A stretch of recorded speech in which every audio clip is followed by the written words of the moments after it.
Okay, we are live. Shalom, everybody. We're going to be this is my second installment of my little special series. I'm going to call Covenant and Controversy, Kingship and Warfare in Judaism. We're going to be learning out of Rambam's Mishnah Torah as usual. I posted the side link there for the first chapter. The boring stuff we get out of the way pretty quick. Some of you may not find it boring. I personally do, and then we'll kind of move on to some of the meatier stuff. I will read the first chapter. I'm not going to read all the commandments. I'm just going to go, let's see here. So yeah, Melachim u'Milchamot, which is the laws of kings and warfare, chapter 1. This text includes 23 mitzvot, 10 positive commandments and 13 negative commandments. They are the obligation to appoint a king in Israel, the prohibition against appointing a convert as king, the prohibition against the king marrying many wives, the prohibition against the king accumulating many horses, the prohibition against the king amassing too much silver and gold, the obligation to destroy the 7 nations living in the land of Canaan, the prohibition against allowing any one of them to remain alive, the obligation to destroy the descendants of Amalek, the obligation to remember what Amalek did, the prohibition against forgetting Amalek's evil deeds, including his ambush against the Israelites during their journey from Egypt to Israel, the prohibition against dwelling in Egypt, the obligation to offer peace to the inhabitants of a city when besieging it, to carry out the laws governing a siege as prescribed in the Torah, in particular the laws applying if the enemy agrees to surrender and those applying if it refuses, the prohibition against offering peace to Ammon and Moab in contrast to other nations when besieging them,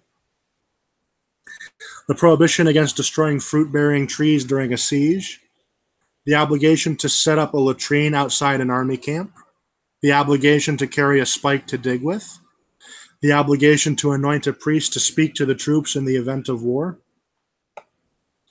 the obligation to allow those who have consecrated wives, built houses, or planted vineyards to rejoice in their new status for a full year while releasing them from military conscription, the prohibition against asking those mentioned in the previous category to perform any duties, including handling the needs of one city or providing supplies to the troops during that year, the obligation not to become frightened nor to flee in the midst of battle, the prohibitions and obligations regarding a Yefet Toar, a Gentile woman with whom the Torah allows relations in wartime, the prohibition against selling a Yefet Toar, the prohibition against subjugating her to perform menial duties after having relations with her. These mitzvot are explained in the coming chapters. Halacha 1. Israel was commanded to fulfill 3 mitzvot upon entering the Promised Land. A, to choose a king, as Deuteronomy 17:15 states, appoint a king over yourselves. B, to wipe out the descendants of Amalek, as Deuteronomy 25:19 states, erase the memory of Amalek. C, to build God's chosen house, as Deuteronomy 12:5 states, seek out his presence and go there. The appointment of a king should precede the war against Amalek. This is evident from Samuel's charge to King Saul in 1 Samuel 15:1-3. God sent me to anoint you as king. Now go and smite Amalek. Amalek's seed should be annihilated before the construction of the temple, as 2 Samuel 7:1-2 states. And it came to pass when the king dwelled in his palace, and God gave him peace from all his enemies who surrounded him, the king said to Nathan the prophet, "Look, I am dwelling in a house of cedar, but the ark of God dwells within curtains." Since it is a mitzvah to appoint a king, why was God displeased with the people's request of a king from Samuel? Because they made their request in a spirit of complaint. Rather than seeking to fulfill the mitzvah of appointing a king, they were simply intent on rejecting the prophet Samuel as implied by God's reply to him in 1 Samuel 8:7. It is not you, but me they have rejected. As an initial and preferred option, the king may be appointed only by a court of 70 elders together with a prophet, as Joshua was appointed by Moses and his court, and as Shaul and David were appointed by Samuel of Ramah and his court. A king should not be appointed from converts to Judaism. This applies even if the convert's ancestors have been Jewish for many generations, unless his mother or father is a native-born Israelite. As Deuteronomy 17:15 states, "You may not appoint a foreigner who is not one of your brethren." This does not apply to the monarchy alone, but to all positions of authority within Israel. A convert may not serve as an army commander, a leader of 50, or as a leader of 10. He may not even supervise the allocation of water from a stream to various fields. Needless to say, a judge or a Nasi should only be a native-born Israelite, as it is stated, "Appoint a king over you from among your brethren." This implies that all appointments must be only from your brethren. We may not appoint a woman as king. When describing the monarchy, the Torah employs the male form of the word king and not the female. This principle also applies to all other positions of authority within Israel. Only men should be appointed to fill them. Neither a butcher, barber, bath attendant, nor a tanner should be appointed king or high priest. This is not because of an inherent fault, but because their professions are less prestigious, and the people will always treat them lightly. A person who has served in one of these professions even one day is disqualified for the monarchy. When a king is appointed, he is anointed with oil reserved for this purpose, as 1 Samuel 10:1 states, "And Samuel took the cruse of oil and poured it over his head. Then he kissed him." Once a king is anointed, he and his descendants are granted the monarchy until eternity, for the monarchy is passed down by inheritance, as Deuteronomy 17:20 states. Thus, he, the king, and his descendants will prolong their reign in the midst of Israel. If the king leaves only a young son, the monarchy should be held for him until he matures, as Jehoiada did for Joash. The order of inheritance of the monarchy is the same as that governing the inheritance of property. An older son is given precedence over a younger one. Not only the monarchy, but all other positions of authority and appointments in Israel are transferred to one's children and grandchildren as inheritances forever.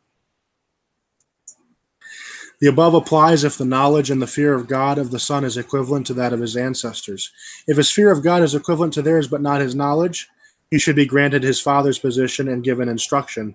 However, under no circumstances should a person who lacks the fear of God be appointed to any position in Israel, even though he possesses much knowledge. Once David was anointed king, he acquired the crown of kingship. Afterwards, the kingship belonged to him and to his male descendants forever.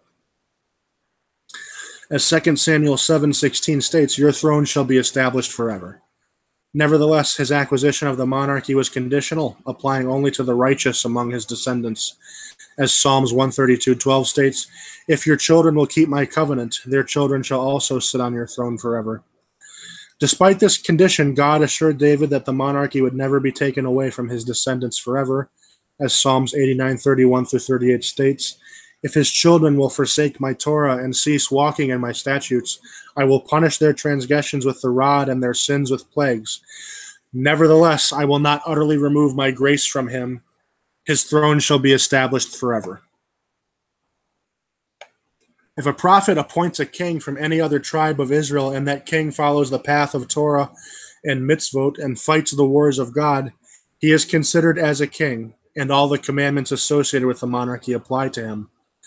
Although the kingship was primarily given to David, and one of his descendants will be serving as king, there is halakhic legitimacy to the rule of other kings. Behold, Achiah of Shiloh appointed Jehoram, and told him in 1 Kings 11:38, "And it shall be that if you obey all that I command you, I will build you a faithful house as I built for David." Similarly, Achiah told him, "To his, David's son, I will grant one tribe, so that David, my servant, will always have sovereignty before me in Jerusalem." The kings of the Davidic dynasty will prevail forever. That's 2 Samuel 7:16. "Your throne shall be established forever." In contrast, should a king arise from other Israelites, the monarchy will eventually cease from his descendants. For behold, Jehoram was told in 1 Kings 11:39, "I will afflict the house of David, but not forever." Kings of Israel are not anointed with special anointing oil, but with aphrasimmon oil. Only a descendant of David may be appointed as king in Jerusalem, and only descendants of David are anointed with the special anointing oil. The kings of the Davidic dynasty should only be anointed near a spring.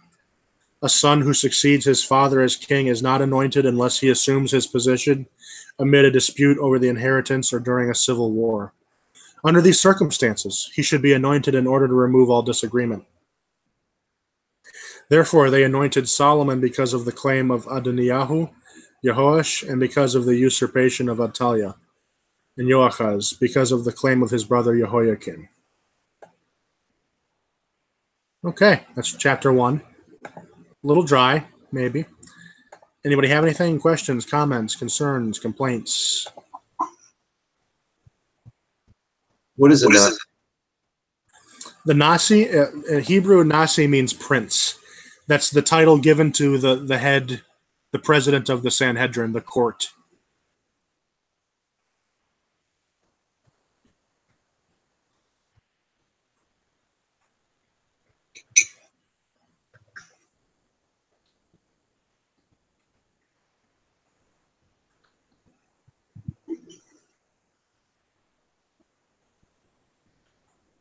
Anybody? Did I miss who anoints? You're cutting in and out. Who anoints? Prophets. A prophet has to. Thanks. No problem. Anybody else? Anything?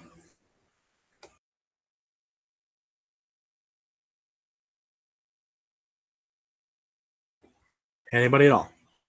Wow, you guys are a light crowd tonight. Okay. This will move on to chapter 2.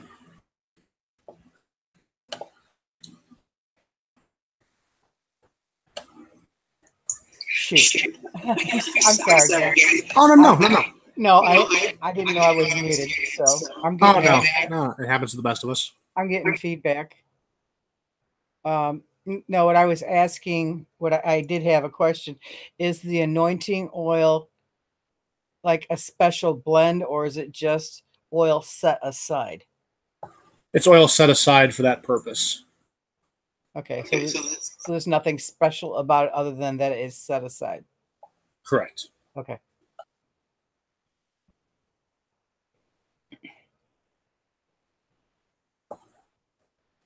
Okay.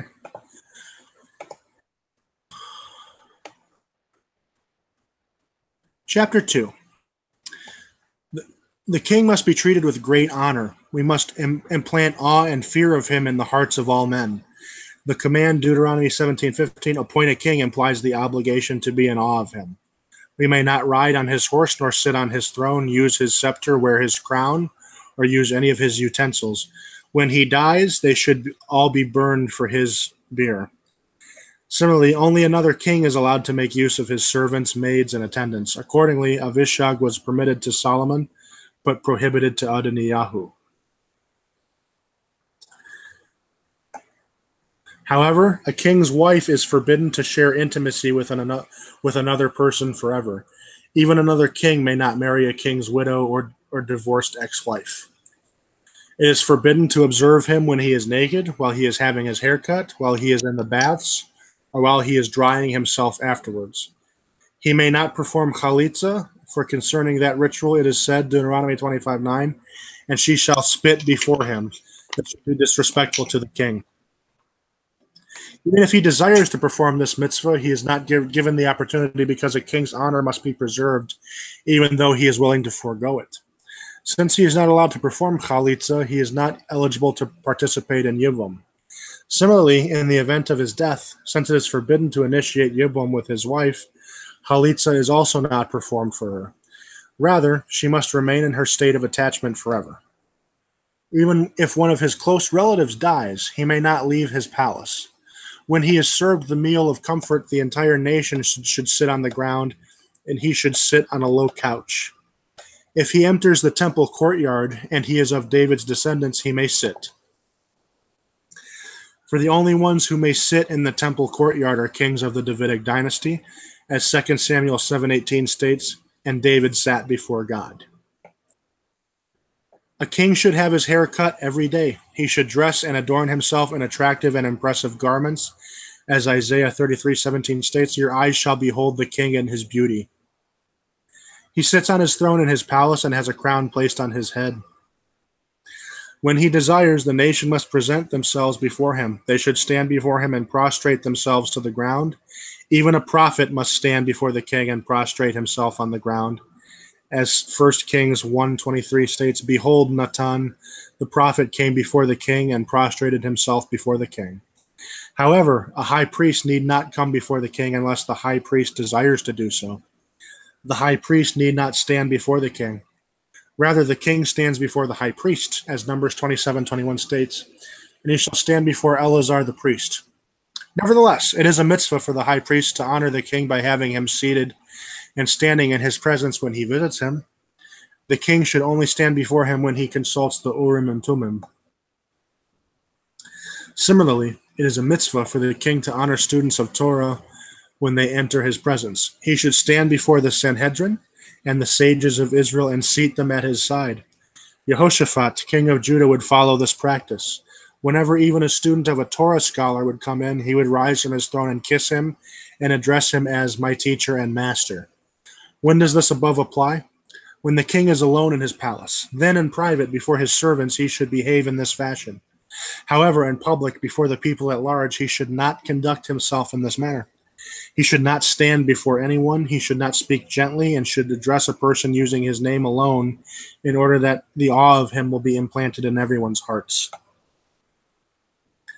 Just as the Torah has granted him great honor and obligated everyone to revere him, so too has it commanded him to be lowly and empty at heart.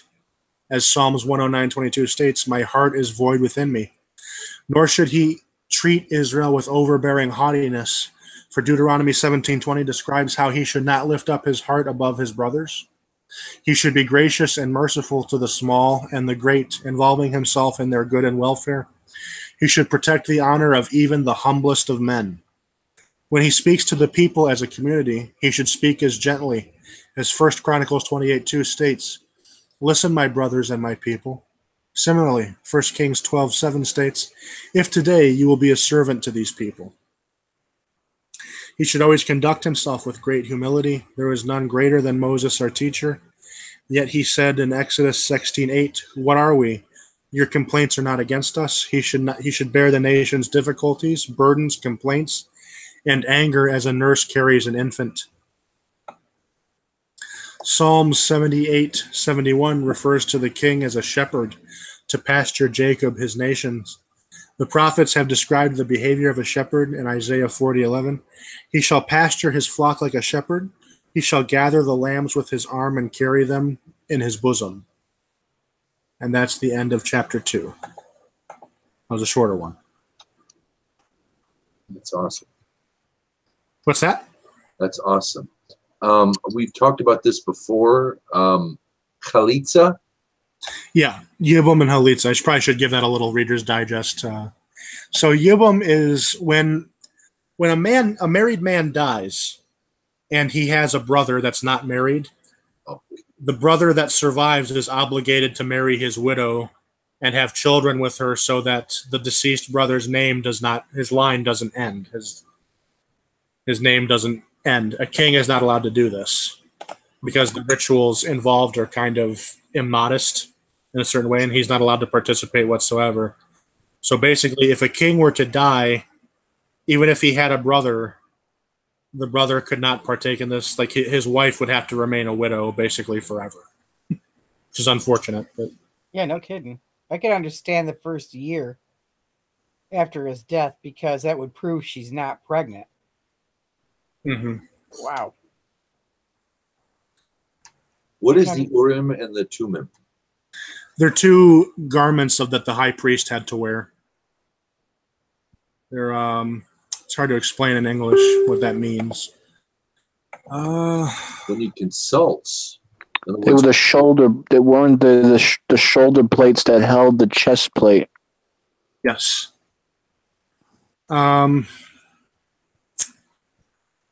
It's part of the breastplate worn by the high priest. They were holy, and they were, in theory, they could be used for divination. The glowing stones in the breastplate. Yes. Okay. So it's basically two objects that are part of the breastplate that the high priest could use to consult what the will of God is. Okay. And just a personal note, I thought 6 was beautiful. What did you like about it? He should bear the nation's difficulties, burdens, complaints, and anger as a nurse carries an infant. Yeah. Mm-hmm. Yeah, that is nice. Beautifully worded by the Rambam. So no, here we see that even though a king has many privileges, a king also has great responsibility and obligation as well.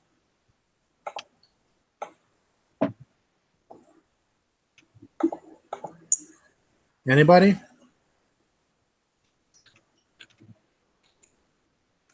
No, I don't have any questions, comments, or complaints, really. Just, well, maybe one comment. I found it very nice, similarly to the high priest, where, has to be, clean cut, haircut all the time, and look good, Has to look handsome.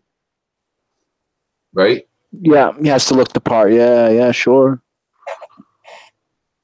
It sounded rather Pharaoh-ish in a way.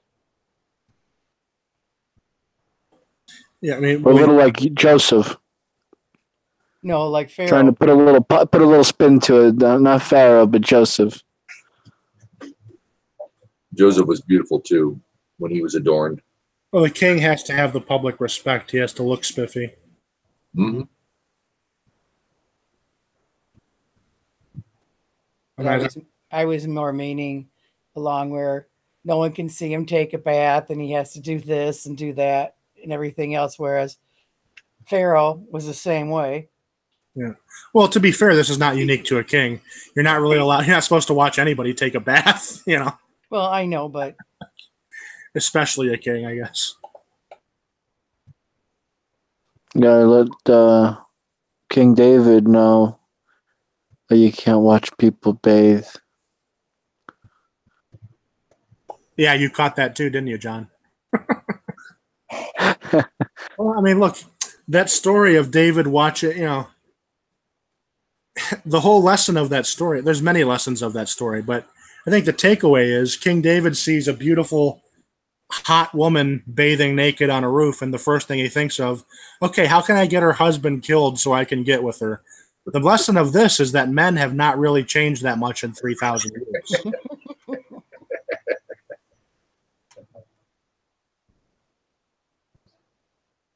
Were there many kings, as we would call kings, because in many ways, when I of course, being an American, the thing you learn about kings and whatnot, it's very, very Nordic, very, with castles and the throne and was this were kings like this common at the time? Or was this kind of a base that people followed later on? I hear of emperors and you get all kinds of... You're talking about common in the Bronze Age Middle East? Yeah, you don't hear, like, Pharaoh is never called really a king much. It was just something different. Well, yeah, Pharaoh was a king, but I mean, it's definitely a type of king. Okay. But that's why, like, the list of the Temple of Karnak of all the pharaohs, it's called the King's List. But yeah, no, I mean, monarchy was pretty much the default. That's what everybody had. That's what the Babylonians had. Quick question. Yeah, sure. Okay, back in number 1, it says, we may not ride on his horse nor sit on his throne, use his scepter, wear his crown, use any of his utensils. When he dies, they should all be burned before his bier. It's like, you're not burning his horse, I hope. It doesn't really make it clear. I wouldn't think so. Yeah, well, it's like, I'm assuming the crown. I'm trying to figure out how they would burn the crown. Well, the utensils. Send the horse to the glue factory. Yeah, but Well, it's not a crown as we understand it today. right. Not like in a painting of King Arthur, this big metal Yeah, thing. it's not. Yeah, it's not like a golden or a silver crown like that. No, what it is it's basically a fancy turban. Okay. And the utensils, those I'm assuming were wooden or Wood, maybe in certain copper, possibly. yeah, Which melts very easily. right. God, that'd be an awful taste in your mouth. Copper utensils. Yeah. Yeah. Okay. Anybody else? Anything? Okay, then. Do I have a volunteer to read chapter 3? I'll volunteer. Hit it. Ow!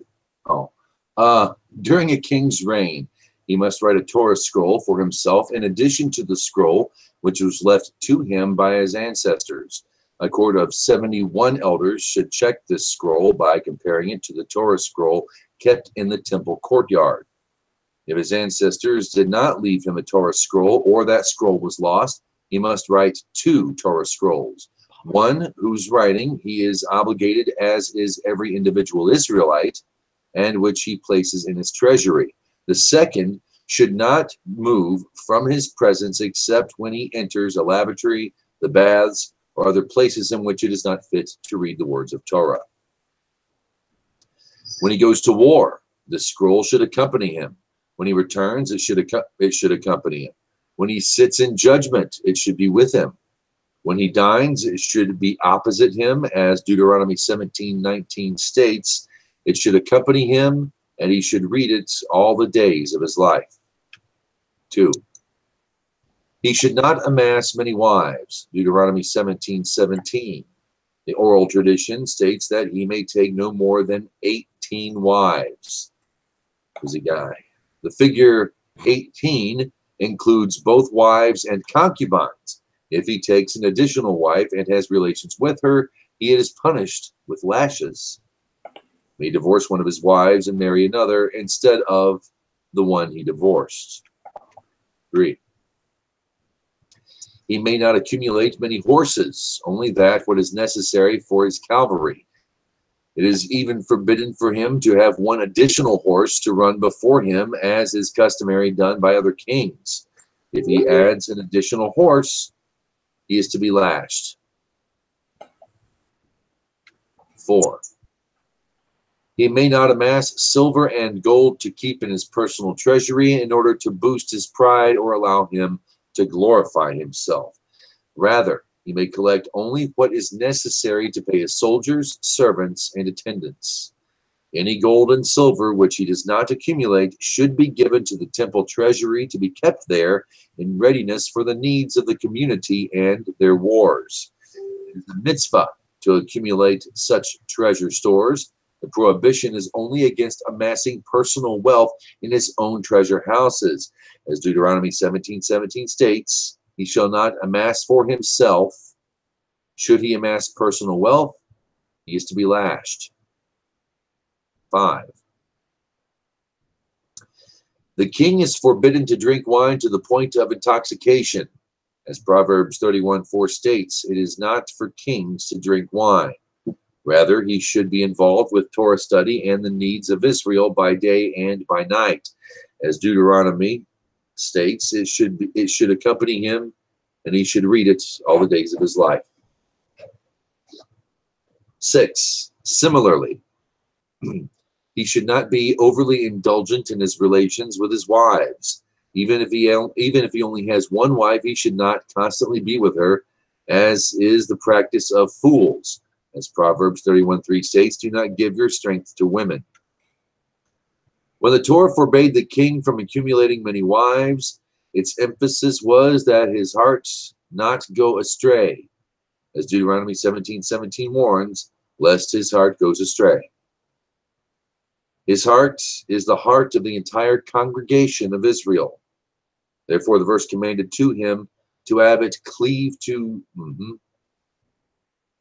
Therefore, the verse commanded him to have it cleave to the Torah to a greater degree than the rest of the nation, as it is stated, all the days of his life. 7. We have already explained that kings of the Davidic dynasty may be judged and testimony may be given against them. However, in regard to the other kings of Israel, the sages decreed that they neither sit in judgment or be judged. They may not give testimony, nor is testimony given against them. This is because they are arrogant, and the matter may cause a tragedy and loss to the faith. 8. Anyone who rebels against a king of Israel may be executed by the king. Even if the king orders one of the people to go to a particular place and the latter refuses, or he orders him not to leave his house and he goes out, the offender is liable to be put to death. The king may execute him if he desires, as Joshua 1:18 states, whoever rebels against your command shall be put to death. Similarly, anyone who amasses or shames the king, anyone who embarrasses,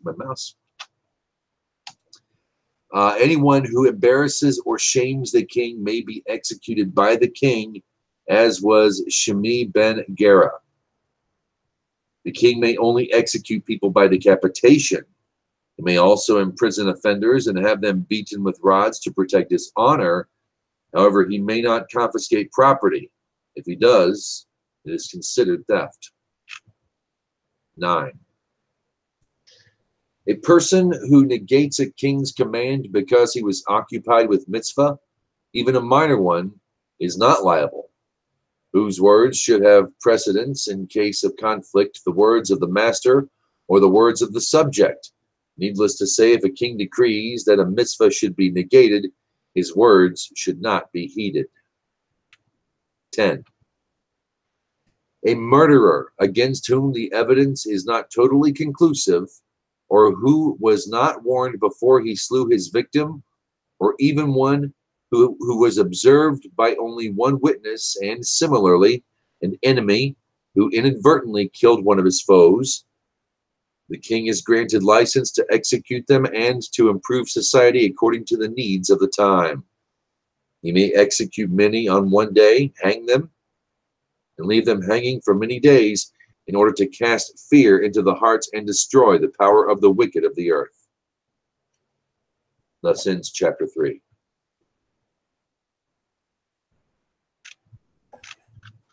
Let's have it. I'm shocked a king can get lashes. Wow. Oh, yeah. King is not immune from justice.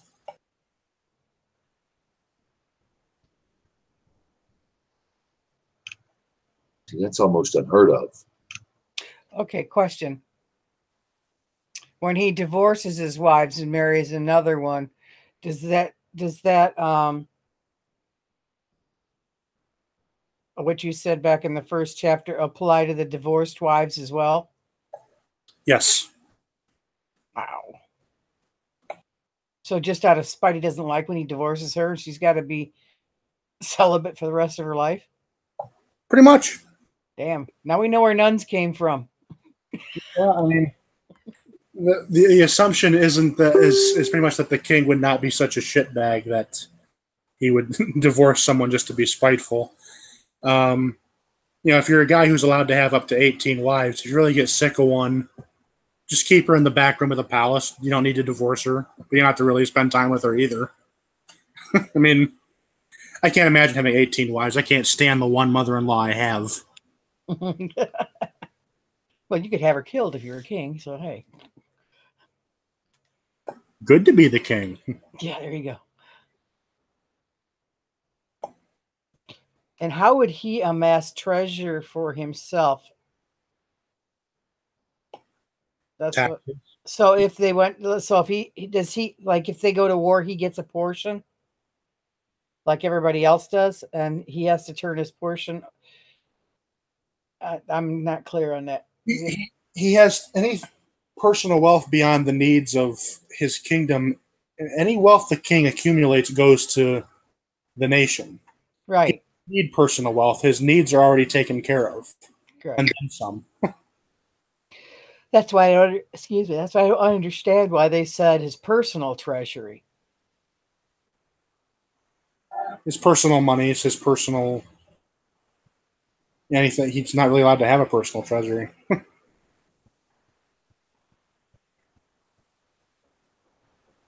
It's just so different from what I'm used to.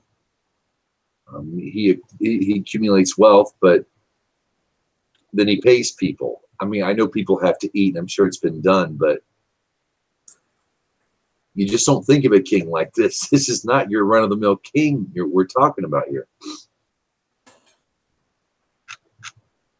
No, it's not. And, again, most of the kings of Israel, I mean, look, the precedent center is David, obviously a wonderful king.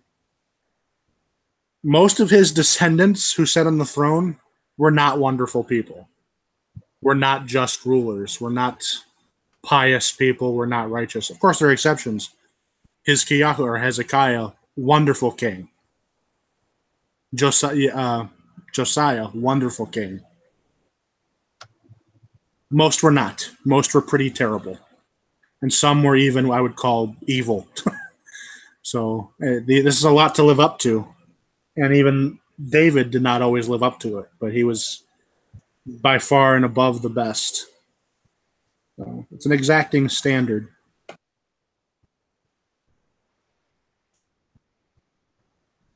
Now, were these queens kind of like Solomon's were as well? The nations giving daughters to be wives for the king? No, that was pretty much unique to Solomon. Okay. David wasn't really. David only had, I think, 2 wives, and those at different times in his life. I think he was monogamous. I think for the entire time he was king. Solomon was a little bit more of like a player, as you'd say. Yeah. Yeah, and so he was the one that had the problem of marrying foreign wives, foreign women. Yeah.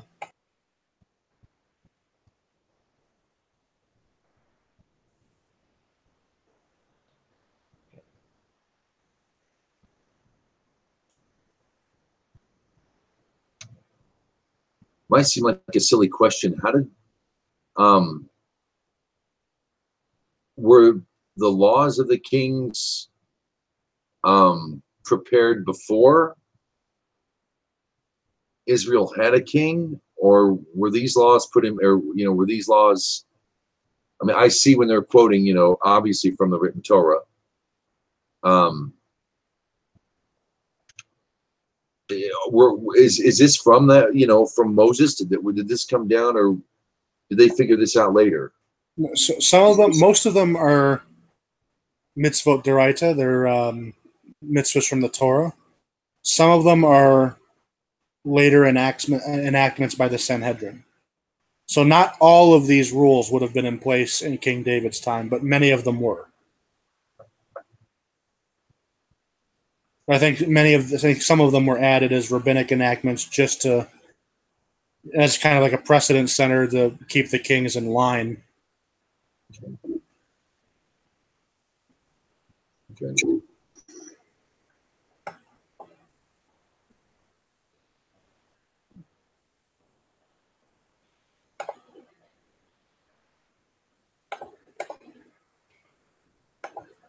Anything else? No? Okay.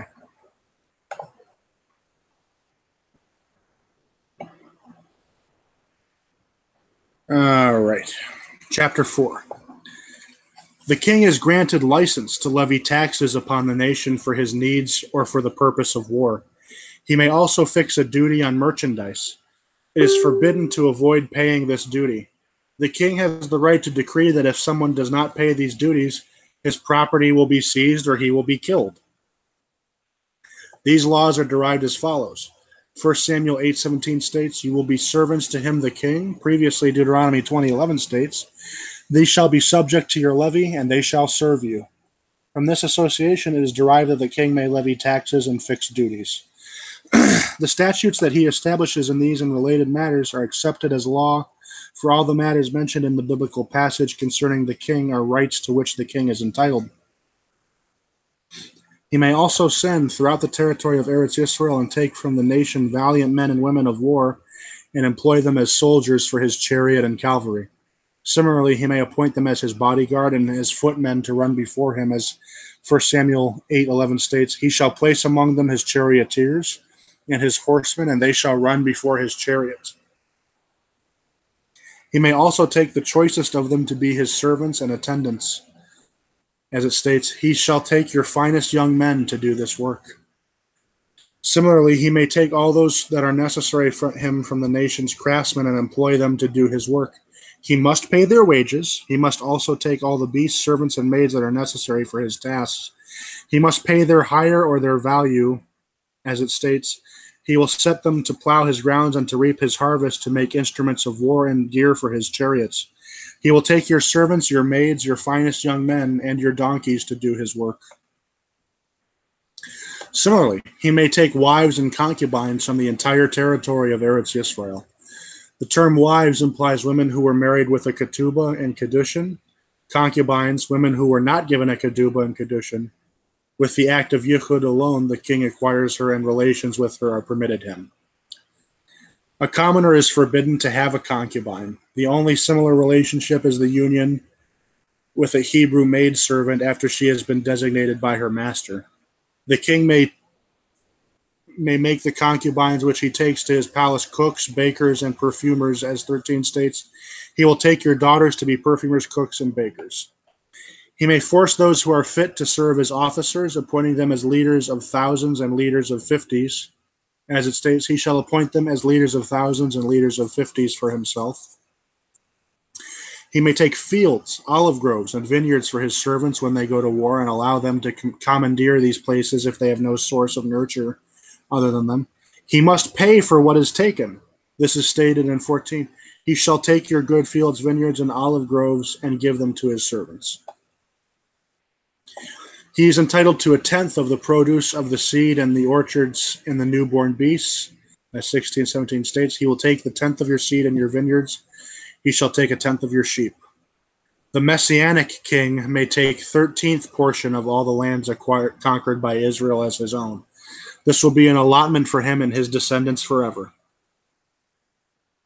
The property of all those executed by the king belong to the king.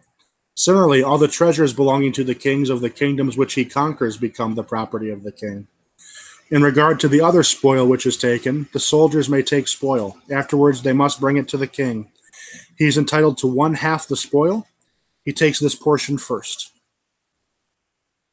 The second half of the spoil is divided between the combat soldiers and the people who remained in camp to guard the baggage.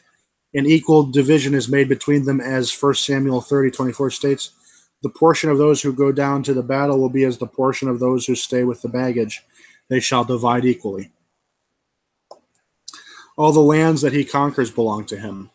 He may apportion them to his servants and soldiers as he desires, and keep the remainder for himself. In all these matters, the judgment he makes is binding.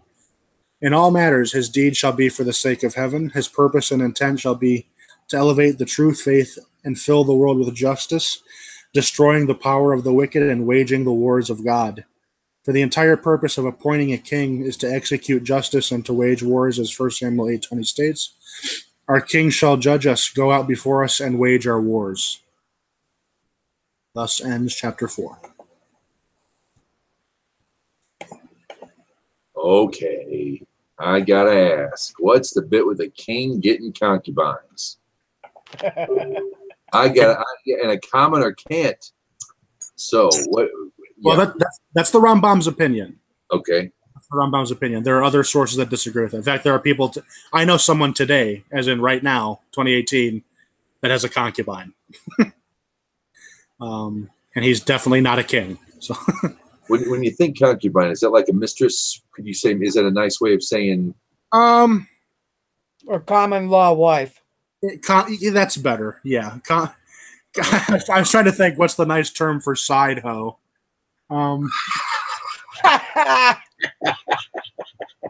There really isn't one, is there? I think that just. No. So a concubine is basically a really lopsided version of marriage, where the man has all the rights and the woman is basically a living blow-up doll. Yeah, it's not something that's encouraged. What was the Rambam thinking? Why would a king? Why would we have an opinion a king be allowed a concubine? Is it just to keep him happy and subtle? It's the amount he can have is limited at 18. So it counts wives and concubines that way. But I mean, no, it's look, and you could be looking at it this way. He could be doing someone a favor. Let's say there's a poor orphan girl that's starving on the street, and he likes her. It's one way to get out of poverty. Okay, all right.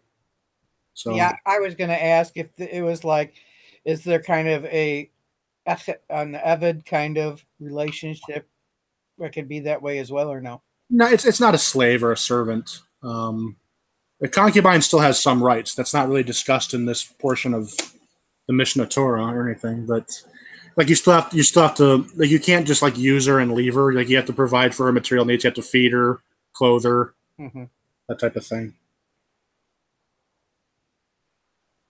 So no, it's not like a slavery type of arrangement.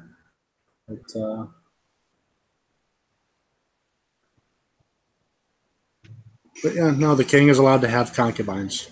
Okay. Not something I would ever. Again, I have enough estrogen in my house as it is. You and me both.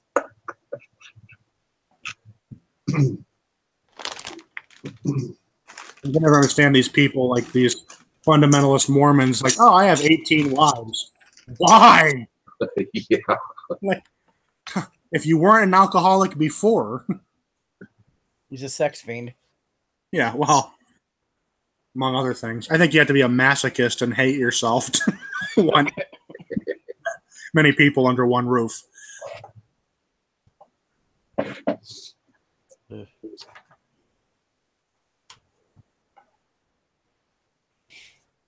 Anything else?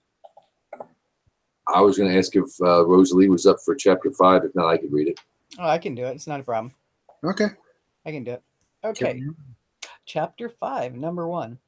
A king should not wage other wars before Milchemet Mitzvah. What is considered Milchemet Mitzvah? The war against the 7 nations who occupied Eretz Yisrael, the war against Amalek, and the war fought to assist Israel from an enemy which attacks them. Afterwards, he may wage a milchemet hereshut, i.e., a war fought with other nations in order to expand the borders of Israel or magnify its greatness and reputation. 2. There is no need to seek the permission of the court to wage a milchemet mitzvah. Rather, he may go out on his own volition and force the nation to go out with him. In contrast, he may not lead the nation out to wage a milchemet harushut unless the court of 71 judges approves. The king may burst through the fences surrounding fields or vineyards to make a road, and no one can take issue with him. There is no limit to the road the king may take. Rather, it may be as wide as necessary. He need not make his road crooked because of an individual's vineyard or field. Rather, he may proceed on a straight path and carry out his war. 4. It is a positive commandment to annihilate the 7 nations who dwelled in Eretz Israel. As Deuteronomy 20:17 states, you shall utterly destroy them. I like that verse. Anyone who chances upon the one of them and does not kill him violates a negative commandment, as Ibid 16 states, do not allow a soul to live. The memory of them has already been obliterated. 5. It is a positive commandment to destroy the memory of Amalek, as Deuteronomy 25:19 states, obliterate the memory of Amalek. It is also a positive commandment to constantly remember their evil deeds and their ambush of Israel to arouse our hatred of them, as Ibid 17 states, remember what Amalek did to you. The oral tradition teaches, remember with your mouths, do not forget in your hearts. For it is forbidden to forget our hatred and enmity for them. 6. All the lands which Israel conquers in wars led by the king and approved by the court are considered as conquered by the people at large. Thus, they had the same status as Eretz Israel, which was conquered by Joshua in every regard.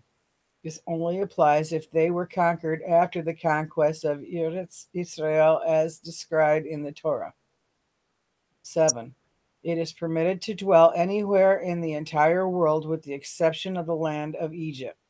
Its territory includes a square of 24 parsa and 400 parsa by 400 parsa from the Mediterranean Sea proceeding westward, bordering on the land of Cush and the desert. It is forbidden to dwell in this entire territory. In 3 places, the Torah warned against returning to Egypt. A. God has told you, you must never again return on that path. Deuteronomy 17:16. B. You shall not see it again. Deuteronomy 28:68. C. You shall never see them again forever. Exodus 14:13. Alexandria is included in this prohibition. 8. It is permitted to return to Egypt for the purpose of trade and commerce and to pass through while conquering other nations. The prohibition consists of settling there.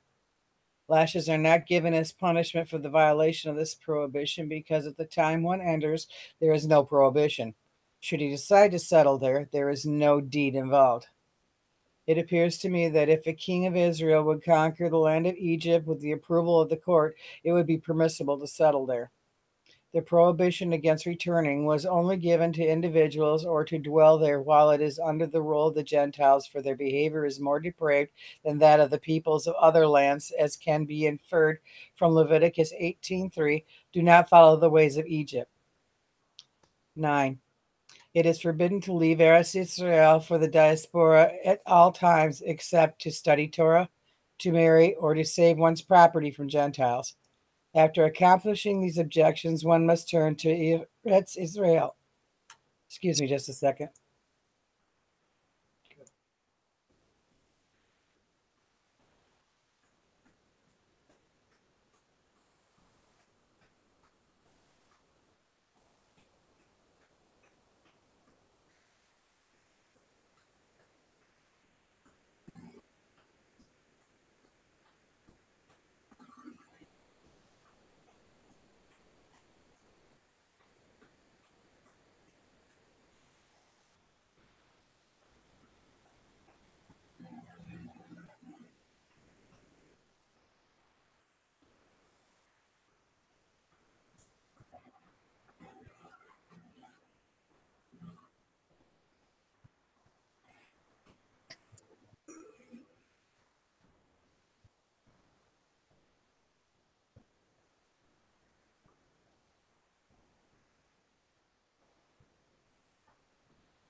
Well,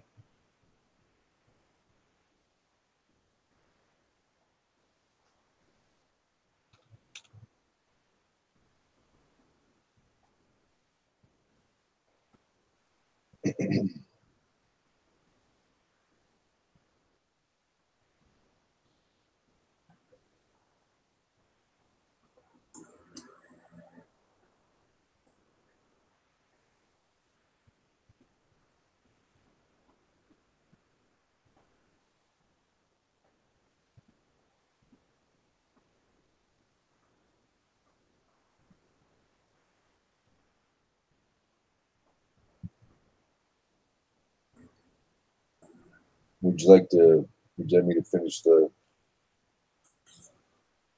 If you want to, sure. Okay, Rosalie, I'm going to pick up. Similarly, one may leave Eretz Israel to conduct commercial enterprises, However, it is forbidden to leave with the intent of settling permanently in the diaspora, unless the famine in Eretz Yisrael is so severe that a dinar's worth of wheat is sold at 2 denarii. I'm sorry. Did I do that whole thing on mute? Yes, you did. I thought I unmuted it. I'm so sorry. It's okay. I don't know where he let. Oh God. I guess I'm still having a case of the stupids again. I'm sorry. Oh no, you're fine. Where did I leave off? I mean, I can finish it if you want. Yeah, sure. Why not? Where'd you start at, James? Because I lost my place. I'm in the middle of 9. In the middle of 9. Okay. When do these conditions apply? Okay. When one possesses financial resources and food is expensive. However, food is inexpensive, but a person cannot find financial resources or employment and has no money available, he may leave and go to any place where he can find relief. Though it is permitted to leave Eretz Israel under these circumstances, it is not pious behavior. Behold, Melchan and Kilian were 2 of the great men of the generation, and they left Eretz Israel only out of great distress. Nevertheless, they were found worthy of death by God. 10. Great sages would kiss the borders of Eretz Israel, kiss its stones, and roll in its dust. Similarly, Psalms 102:15 declares, Behold your servants, behold, your servants hold her stones dear and cherish her dust. 11. The sages commented, Whoever dwells in Eretz Israel will have his sins forgiven, as Isaiah 33:24 states, The inhabitants shall not say, I am sick. The people who dwell there shall be forgiven of their sins. Even one who walks 4 cubits there will be merit in the world to come, and one who is buried there receives atonement as if the place in which he is buried is an altar of atonement, as Deuteronomy 32:43 states, his land will atone for his people. In contrast, the prophet Amos 7:17 used the expression, you shall die in an impure land, as a prophecy of retribution. There is no comparison between the merit of a person who lives in Eretz Israel and ultimately is buried there, and no one whose body is brought there after his death. Nevertheless, great sages would bring their dead there. Take an example, our patriarch Jacob and Joseph, the righteous. 12. At all times, a person should dwell in Eretz Israel, even in a city whose population is primarily Gentile, rather than dwell in the diaspora, even in a city whose population is primarily Jewish. This applies because whoever leaves Eretz Israel for the diaspora is considered as if he worshipped idols, as 1 Samuel 26:19 states, They have driven me out today from dwelling in the heritage of God, saying, Go serve other gods. Similarly, Ezekiel's 13:9 prophecies of retribution state, They shall not come to the land of Israel. Just as it is forbidden to leave the chosen land for the diaspora, so it is also forbidden to leave Babylon for other lands, as Jeremiah 27:22 states, They shall be brought to Babylon, and there they shall be until I take heed of them and restore them to this place. There ends chapter 5. Okay. All right.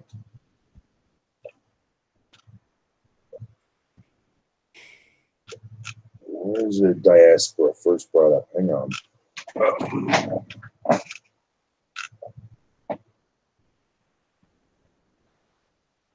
This was immensely interesting. This is 9. It is forbidden to leave Eretz Yisrael for the diaspora at all times.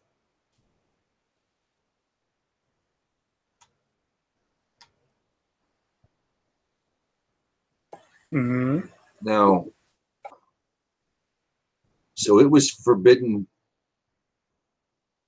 for Israel to leave on every exile? This is not talking about the nation as a whole. This is talking about the individual. Diaspora. I always thought that meant the exile.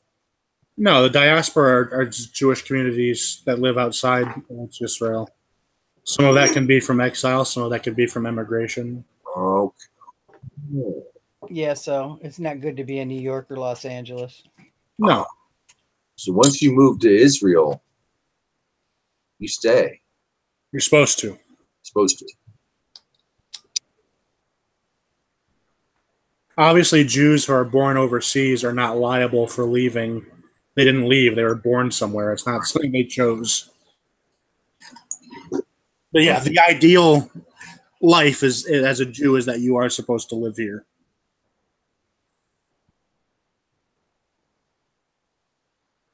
See, this is new, and this will change the way I hear Jews speak of the diaspora, because I always thought that was the word used for exile. It's not just and that's that. This is new. This is brand new. Okay, everything else makes sense in the chapter now when he talks about it. Yeah, I was under the same understanding as well. Wow. Yeah. Because that's our common term. Mm-hmm. And those are Jewish communities outside the land, Right. for whatever reason. Oh, see, that changes stuff. That.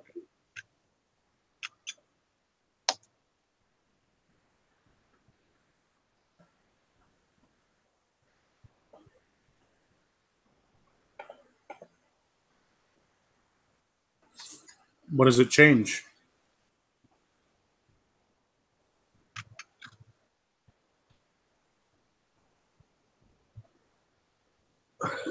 The meaning of the word.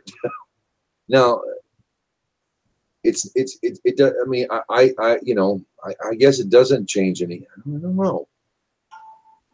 It does, but it doesn't. Yeah, every time I hear that word spoken now, I'm no longer going to think of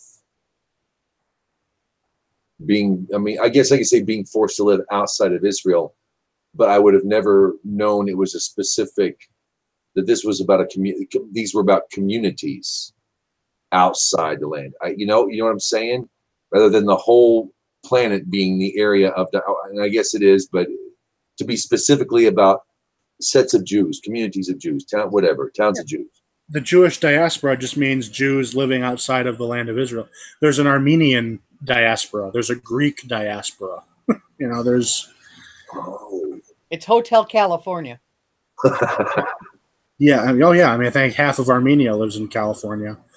No, Hotel California. The last words are "You can enter, but you can never leave." Yeah. Yeah. There's a Persian diaspora, also big in California. Yeah, I mean, it just means one ethnic group of people living outside of their ancestral homeland. So that would define tribes, basically. In many ways, yeah. Well, yeah, that's fair to say. I mean, it's all right.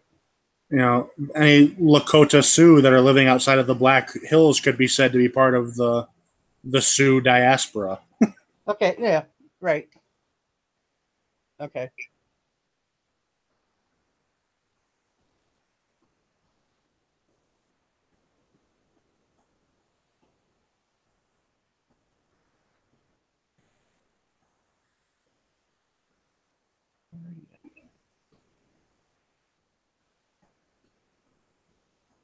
Yep.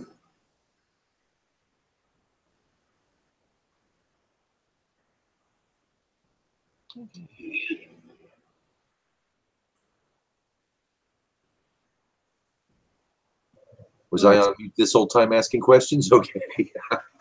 What did you just? No. Yeah, your blood is bleeding over. I got your blood.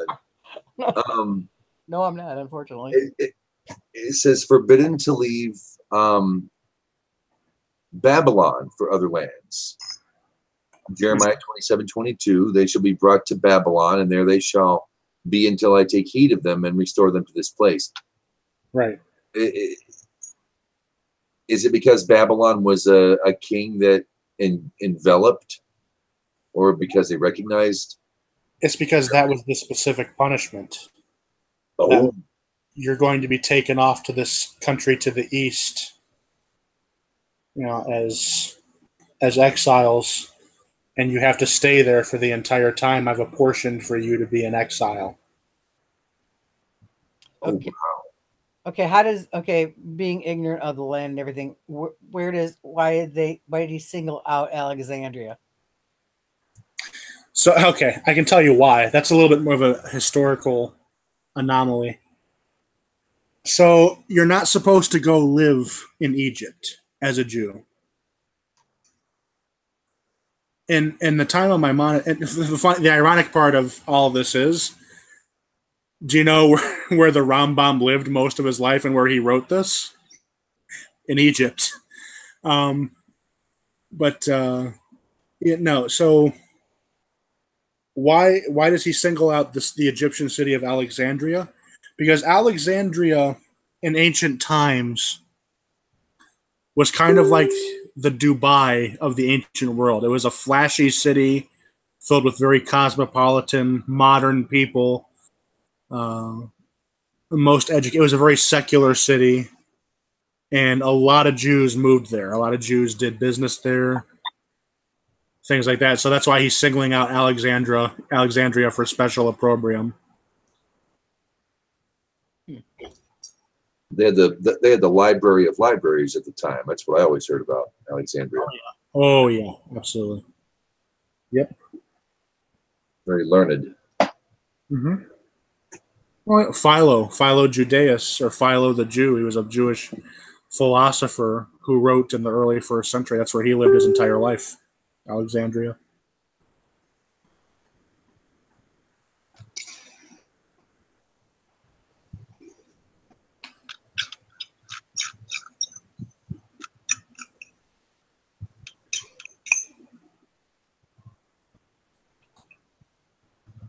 Okay, another something. To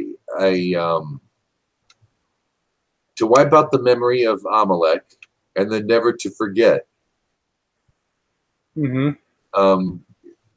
I'm confused. About what? Well, he says to where was it? It was earlier.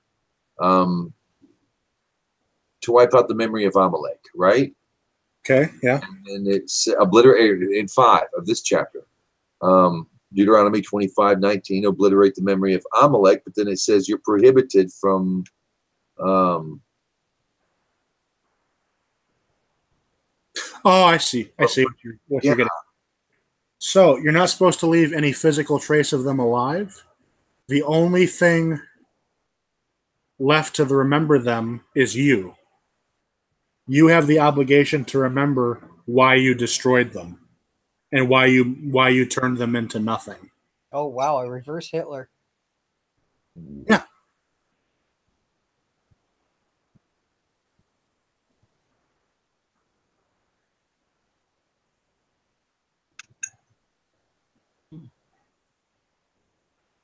It also has to do with when they went out and they were supposed to do it, but they didn't kill the women and the animals. The king. Right, the king, yeah, and he ended up getting somebody pregnant, or someone was pregnant, and it carried on. Yep. So you're supposed to make it so that the whole world will forget about them. You've erased their memory from world opinion, but you are obligated to remember them.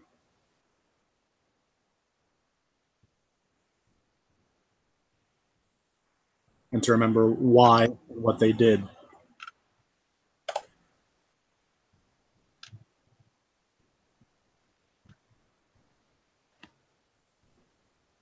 That makes sense.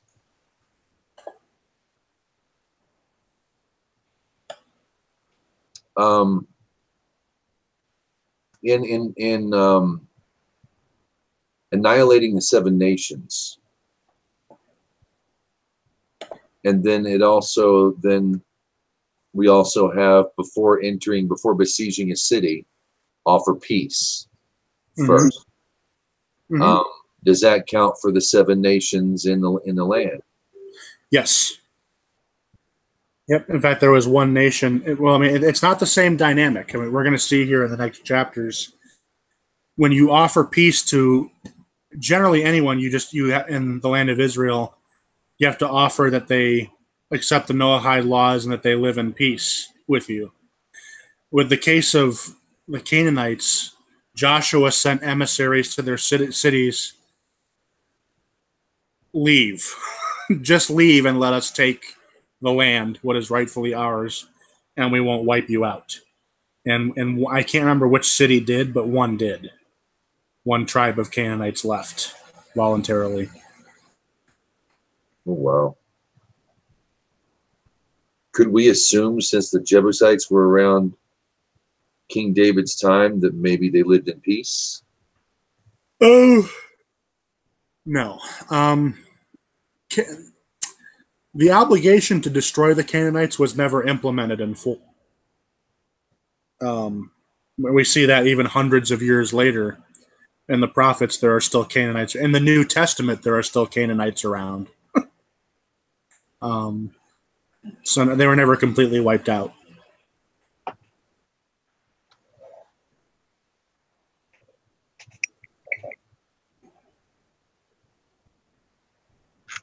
Maybe we can convert them.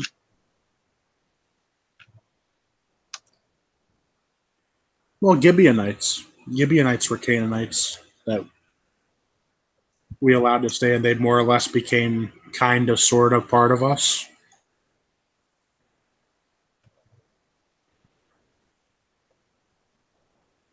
On a case-by-case basis. The only reason why these people were in the land to begin with is because of the famine, right? Because Jacob's family moved to Egypt. They were always there. Oh. Always there. Oh. Then why did God order them wiped out now? Because he knew.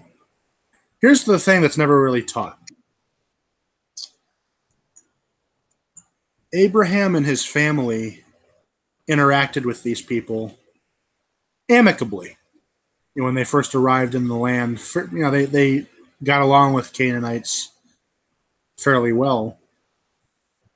And there's a reason for that. The people that Abraham comes from are a group of people called Amorites. They are originally from Canaan, and they moved to Mesopotamia, where Abraham was born. If you notice, his father Terah was not born in the city of Ur in Mesopotamia. He was born in Haran, which is in Syria, which at the time would have been considered part of Canaan, more or less. So the Hebrews, the Israelites themselves, are a breakaway group. They're a branch out of this civilization that adopted monotheism, while the rest of them did not. And so God realized, if I'm going to have this people inhabit this land where I want them to be, this other group of people that lives there is going to be a corrupting influence. They'll lead them astray. They'll wage war against them. All of which turned out to be true. But yes, they were there. They've always been there. But in order for Israel to survive and to succeed as part of the covenant in this divine mission, they had to go. They either had to leave or they had to be wiped out. It's just that simple. Okay.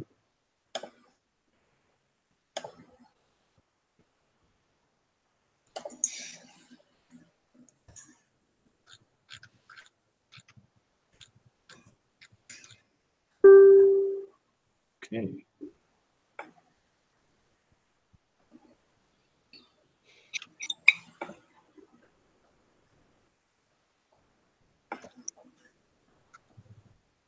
Yeah, I thought diaspora would be a new word, or it was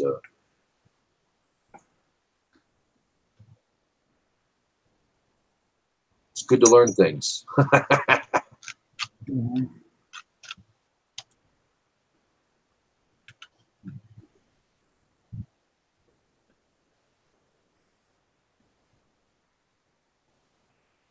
Okay, moving right along. I'm good. Would you like me to read chapter 6? If you would.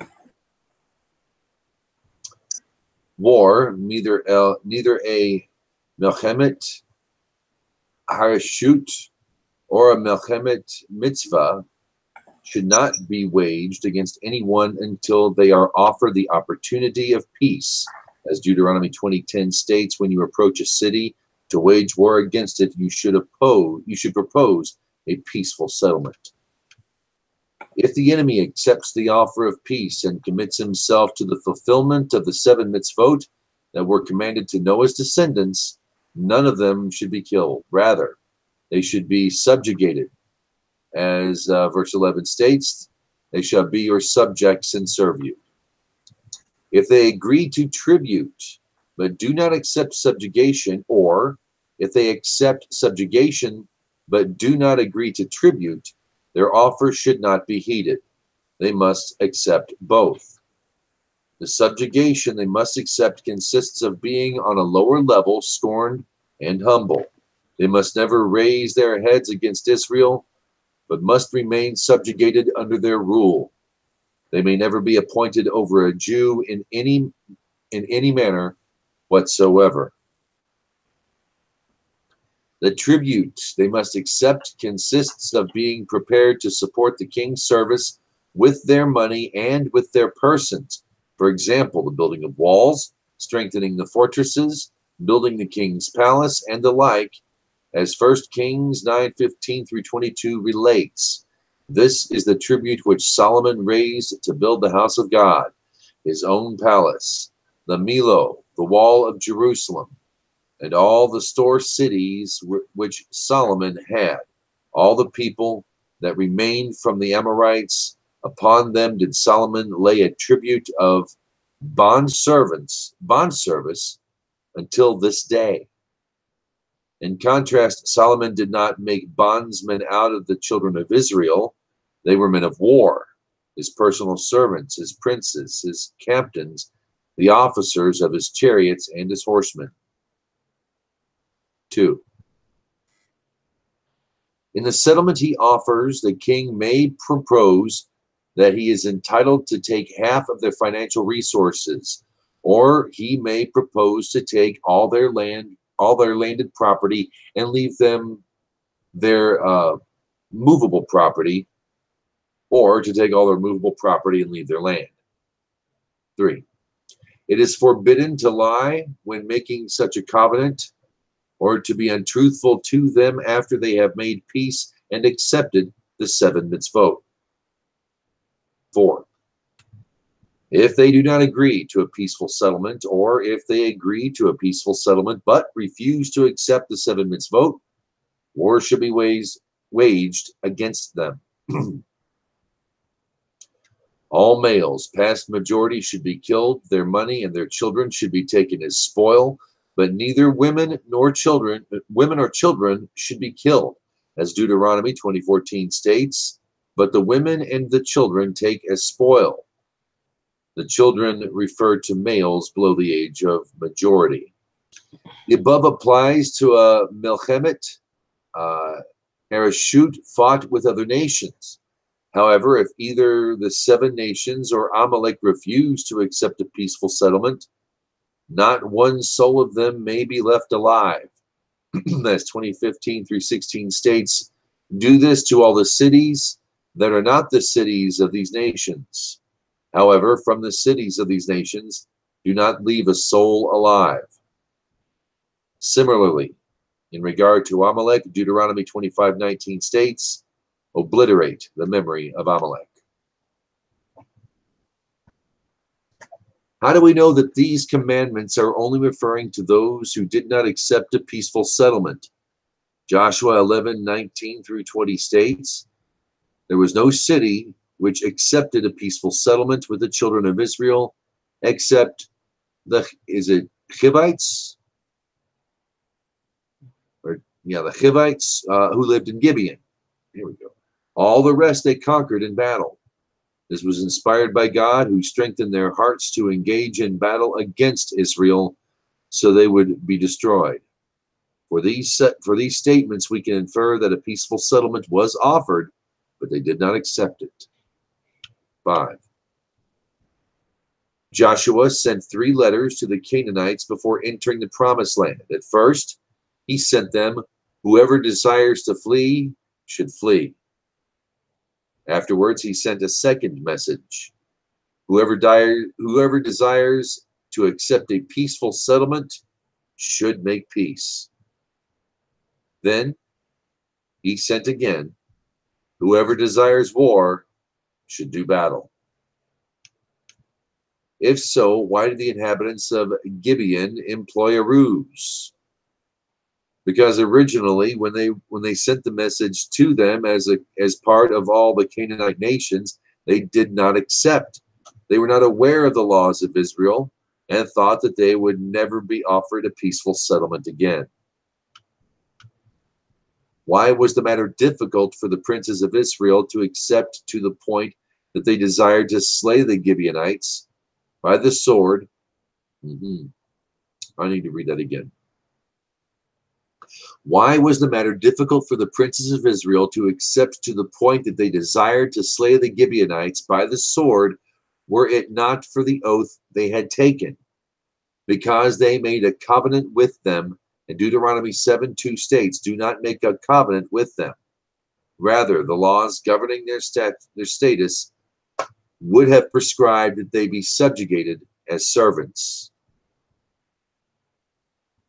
Since the oath was given to them under false pretenses, it would have been just to slay them for misleading them, were it not for the dishonor to God's name which would have been caused. 6. No offer of a peaceful settlement should be made to Ammon the Moab, as Deuteronomy 23:7 states, "Do not seek their peace and welfare for all your days." Our sages declared, although it is written, "Offer a peaceful settlement," does this apply to Ammon and Moab? The Torah states, "Do not seek their peace and welfare." Although it is written, Deuteronomy 23:17, "He must be allowed to live alongside you in your midst," does this apply to Ammon and Moab? No. The Torah also forbids their welfare. Even though we should not offer them a peaceful settlement, if they sue for peace themselves, we may accept their offer.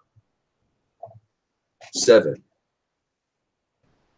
When a siege is placed around a city to conquer it, it should not be surrounded on all 4 sides, only on 3. A place should be left for the inhabitants to flee and for all those who desire to escape with their lives, as it is written, Numbers 31:7. And they besieged Midian as God commanded Moses. According to tradition, he commanded them to array the siege as described. 8. We should not cut down fruit trees outside a city, nor prevent an irrigation ditch from bringing water to them so that they dry up. As Deuteronomy 20:19 states, "Do not destroy its trees. Anyone who cuts down such a tree should be lashed."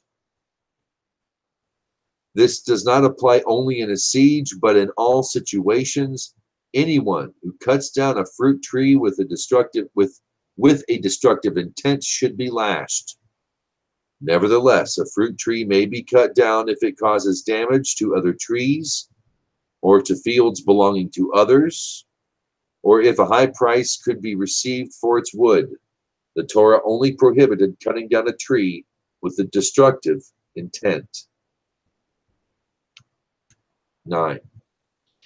It is permissible to cut down any non-fruit-bearing tree, even if one has no need for it. Similarly, one may cut down a fruit-bearing tree that has become old and produces only a slight yield, which does not warrant the effort required to care for it. What is the yield that an olive tree must produce to warrant that it should not be cut down? A quarter of a cob of olives. Similarly, a date palm which yields a cob of dates should not be cut down. This prohibition does not apply to trees alone. Rather, anyone who breaks utensils, tears garments, destroys buildings, stops up a spring, or ruins food with a destructive intent transgresses the command not to destroy. However, he is not lashed. Instead, he receives stripes for rebellious conducts as instituted by the sages. 11. We should lay siege to the Gentile cities at least 3 days before Shabbat. We may engage in battle with them every day, even on the Sabbath, as Deuteronomy 20:20 states, against the city waging war with you until you subjugate it. Our sages explain this implies even on the Sabbath. This applies to both a Melchemet mitzvah and a Melchemet parashut. 12. The army may camp anywhere. A person killed in the war should be buried where he falls. He acquires that place in the same manner as a mitzvah acquires his. 13. 4 leniencies are permitted in any camp. Demai may be eaten. There is no There is no requirement to wash one's hands before eating bread. C. Wood may be gathered from anywhere. Even if one finds wood that has been cut down and dried, there is no objection to taking it for an army camp. D. There is no obligation to make an eruv chatzirot. Eruv chatzirot. Eruv chatzirot for an army camp. Rather, one may carry from tent to tent and from booth to booth. The later is only permitted when the entire camp is surrounded by a barrier at least 10 head breadths high. For as explained in Hilchot Shabbat, a barrier must be at least 10 hand breadths high. Just as these leniencies apply when the army goes out to war, they apply when it returns. 14. It is forbidden to defecate in an army camp or in an open field anywhere. Rather, it is a positive commandment to establish comfort facilities for the soldiers to defecate, as Deuteronomy 23:13 commands. Designate a place outside the camp to use as a lavatory. 15. Similarly, it is a positive commandment for every single soldier to have a spike hanging together with his weapons. When he goes out and uses those comfort facilities, he should dig with it, relieve himself, and cover his excrement. As verse 14 states, you must keep a spike among your weapons. They must follow these practices at all times, whether the ark accompanies them or not. As verse 15 states, God walks among your camp. Therefore, your camp shall be holy. And that's the end of 6. Mm-hmm. All right.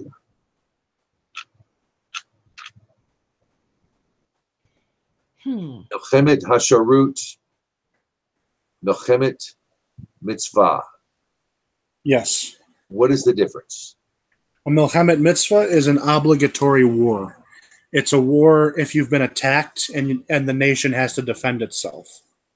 Okay. A Milchemet Harishut is an optional war.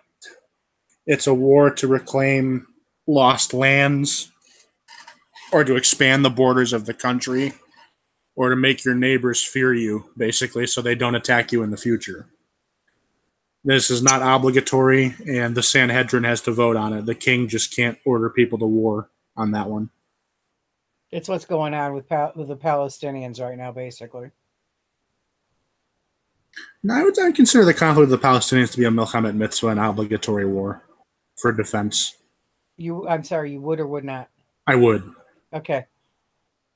I'm on the same page with you there, but the rest of everybody else is looking at it the other way. Oh, I know. And they're stupid. Okay, well, I thought I was on the same page with you, but it's like, yeah. It's like, okay, we'll save the comments for later. No, say what you have to say. Well, no, because they are doing exactly.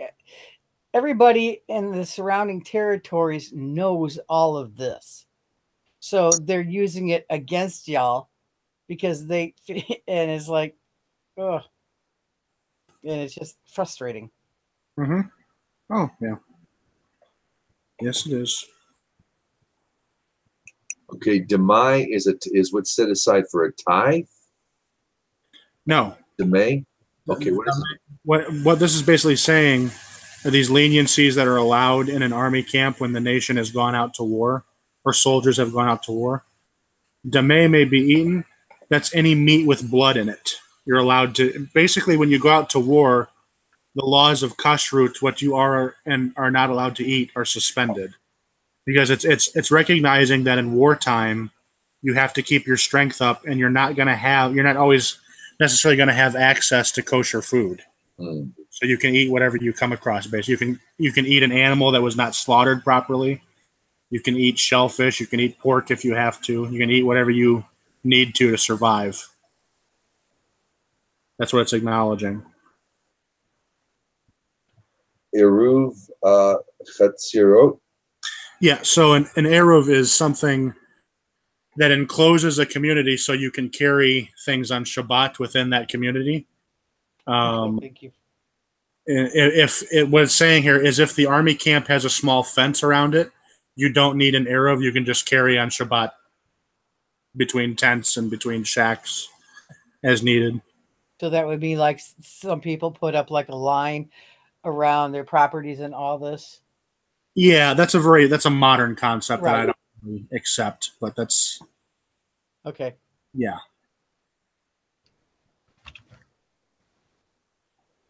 And wood may be gathered from anywhere.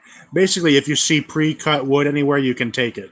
You can basically jack someone's firewood that you find somewhere That's how I took it. because they don't need it nearly as much as you do. Basically,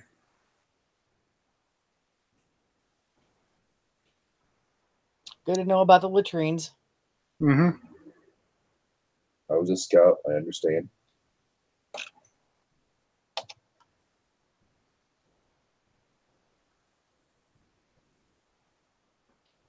Yeah. It's war. I mean, I really enjoy 10 as well. Breaks utensils, tears garments, destroys buildings, stops up a spring. That one leapt out of me. It's like, yeah, what a jerky thing to do. Mm-hmm. Build a dam.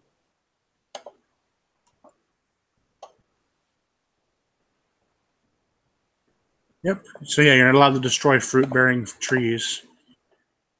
Ugh. Why is that a bad thing? Because there's food there if you need it. Yeah, you're not allowed. That's why you're not allowed to destroy it. Exactly.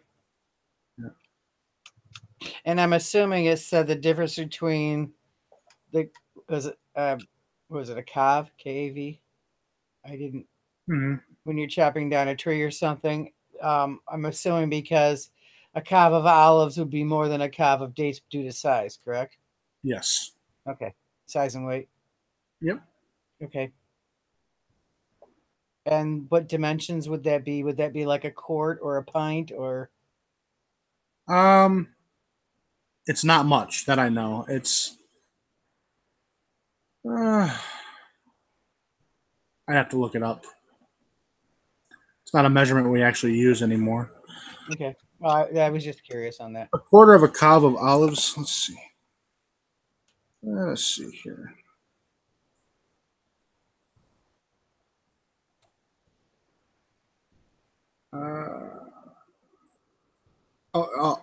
Enough to make a small line.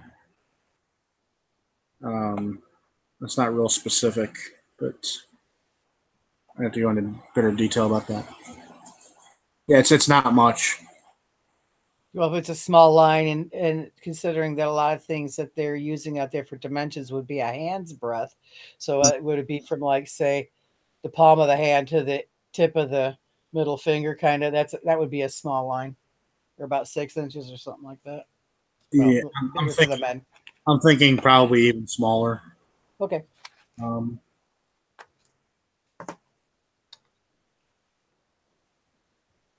Yeah, I mean, a kav is less than a kazayat, and a kazayat is basically a drop.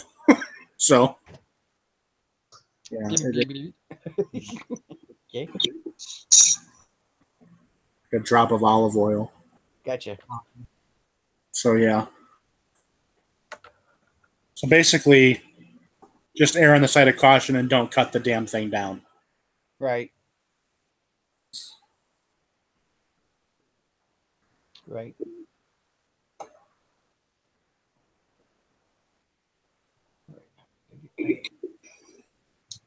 Okay. I always, I heard a cliche early on years ago. Jews are good at planting trees.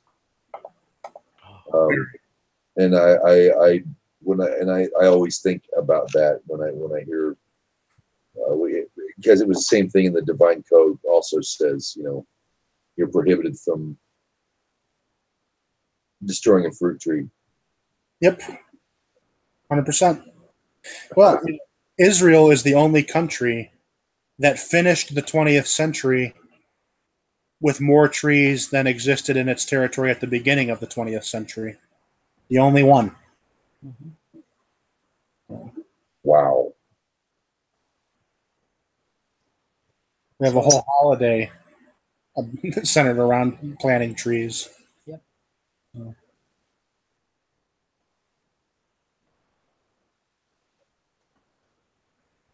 Plus, fruit is delicious. True.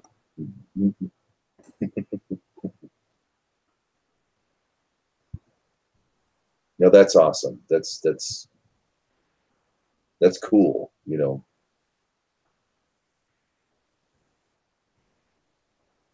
That's like an Arbor Day, isn't it? Pretty much. That's what you call an Arbor Day. Yes. Birthday of the trees.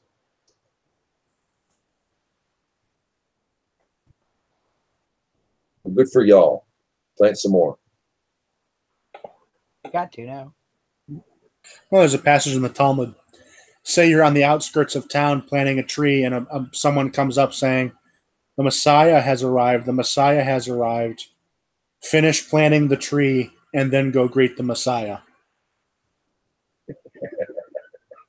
Meaning, basically, people claiming to be the Messiah are a dime a dozen. It's more important to plant the tree.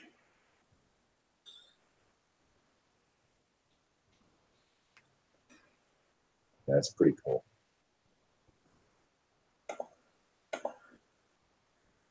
And I use that word specifically. That's cool. That's awesome. I love that. It's got your hippie element in it. Yes, it does. It has the what element? Hippie. Oh, far out, man. Yeah.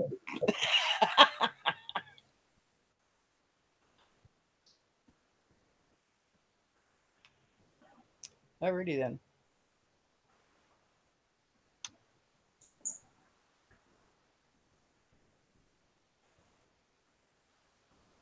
Chapter 7, anybody?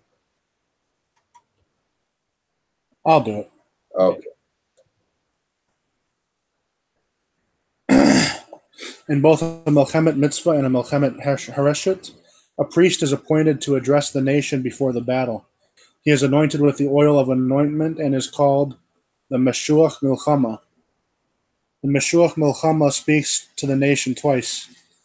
Once at the border, as the army is leaving before they assume battle positions. At that time he tells the nation, "Is there a man who has planted a vineyard and has not redeemed his first crop?" Deuteronomy 26. When these individuals hear his words, they should retreat from the battlefront. He speaks a second time when the army has assumed battle positions, and he declares, "Do not be afraid, do not panic." When the armies assume battle positions and will shortly join in war, the Meshuach Milchama stands in an elevated place before the array of the entire army. He addresses them in Hebrew. Listen, Israel, today you are about to wage war against your enemies. Do not be faint-hearted. Do not be afraid. Do not panic, and do not break ranks before them. Go, your Lord is the one accompanying you to do battle for you against your enemies to deliver you. Amen. These words are related by the Meshuach Milchama. Afterwards, another priest of a lower rank proclaims them to the people in a loud voice. Then the Meshuach Milchama announces, Is there a man who has built a new house? Let him go home. Is there a man who has planted a vineyard? Let him go home. Is there a man who has consecrated a woman? Let him go home. These words are related by the Meshuach Milchama. Afterwards, an officer proclaims these words to the nation. In a loud voice, the officer announces on his own initiative, Is there a man who is afraid or faint-hearted? Let him go home. Another officer proclaims these words to the people. After these individuals depart from the battlefront, the army is arrayed again and commanding officers are appointed at the head of the nation. Powerful officers with iron axes in their hands are placed in the rear of each array of troops. If a person wants to leave the battle, they have the permission to chop off his legs, for flight is the beginning of defeat. In which instance are the above-mentioned individuals sent away from the battlefront? In a Milchamet Hareshut, by contrast, in a Milchamet Mitzvah, the entire nation must go out to war, even a groom from his chamber and a bride from her pavilion.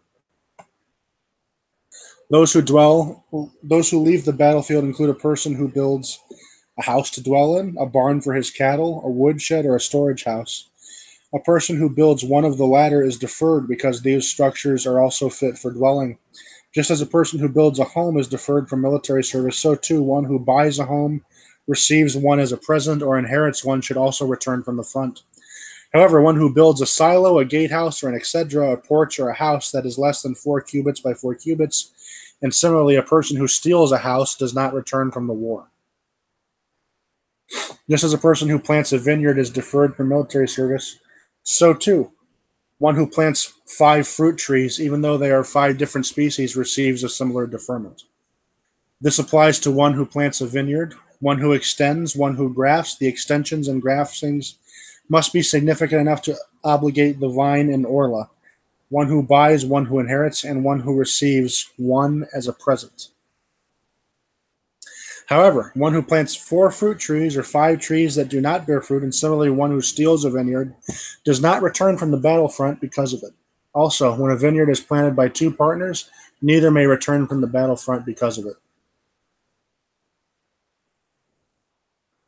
Just as a man who consecrates a virgin is deferred from military service, so too a deferment is granted to one who consecrates a widow, and similarly to a man whom a Yuvama becomes obligated.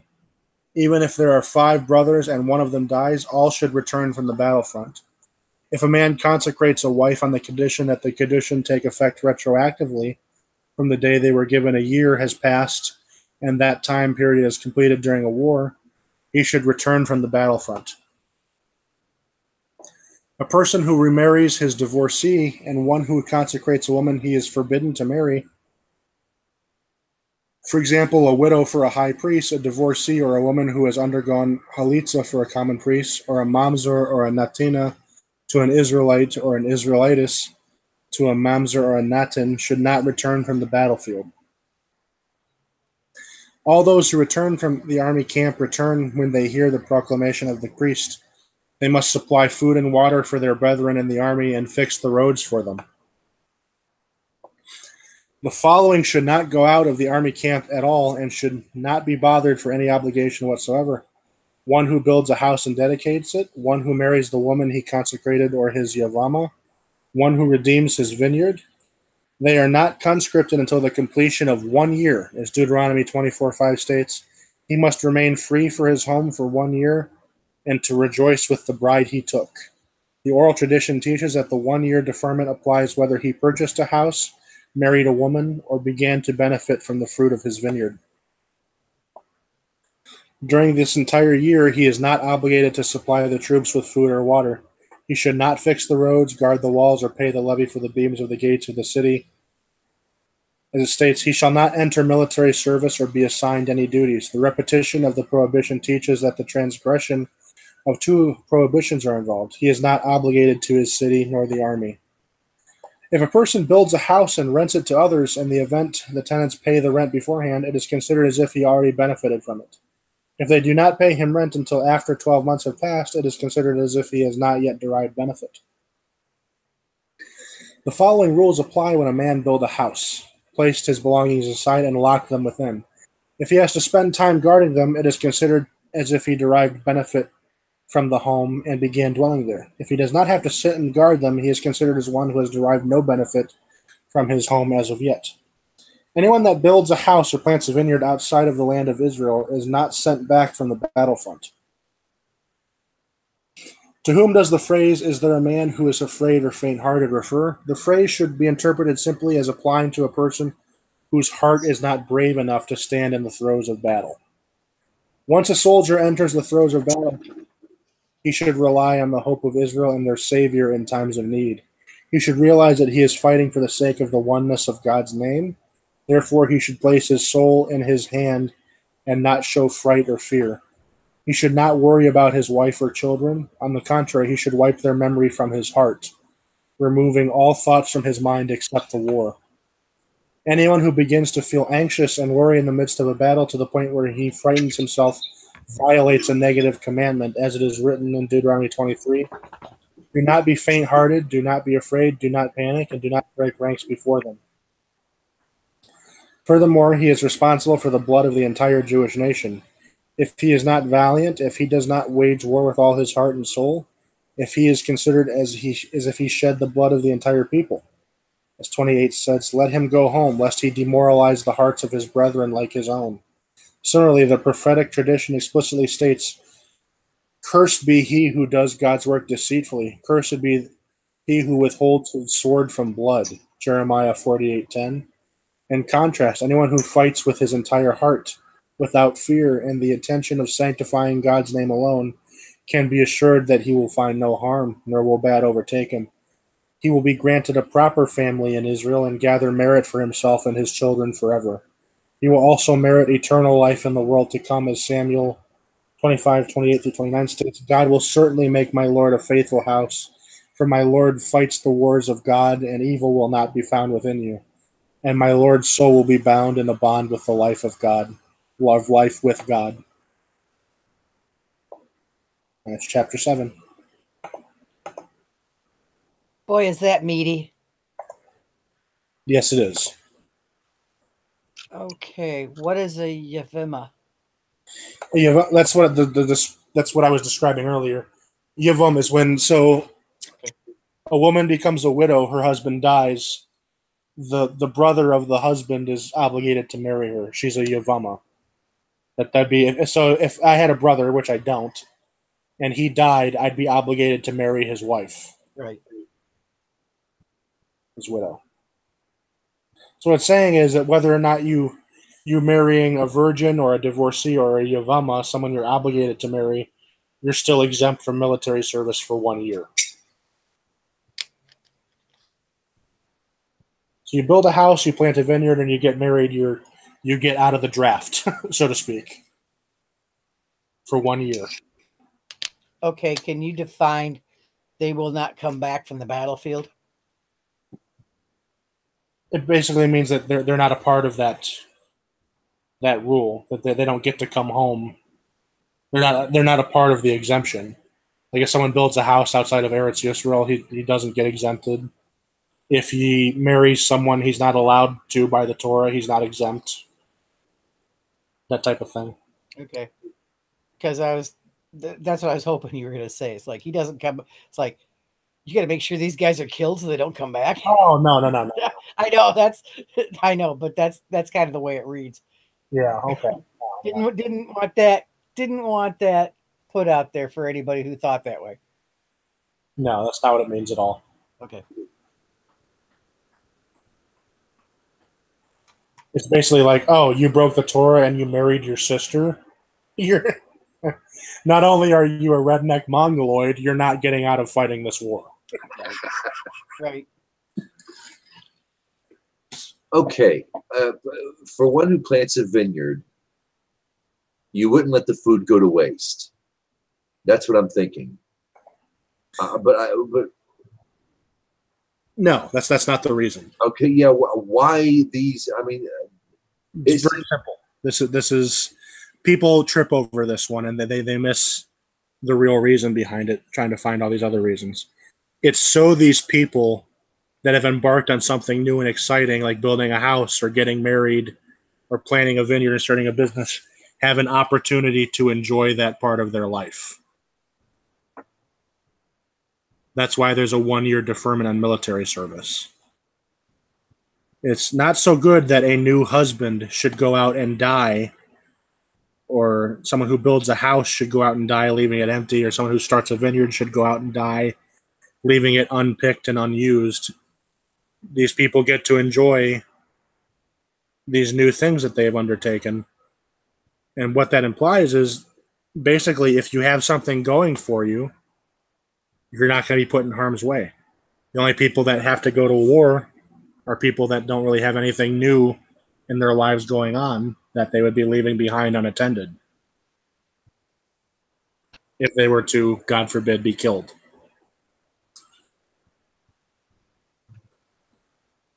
Would another take be on that? Because grapes are like the number one of the 7 species. No, I don't think so. Okay. Number 5. What's an excerta? The last paragraph. Whoever builds a silo, a gatehouse. It's like an addition to your house. Okay. Like if you build an added-on room. Mm-hmm. Like, okay, it rhymes with etc., as in more. Right. I'll think of it that way. Okay. That makes perfect sense.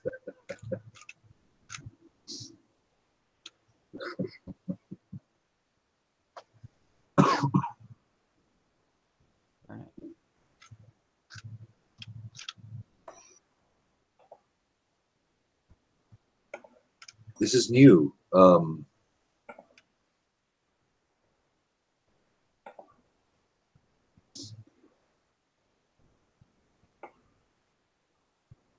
The year deferment. That's wow.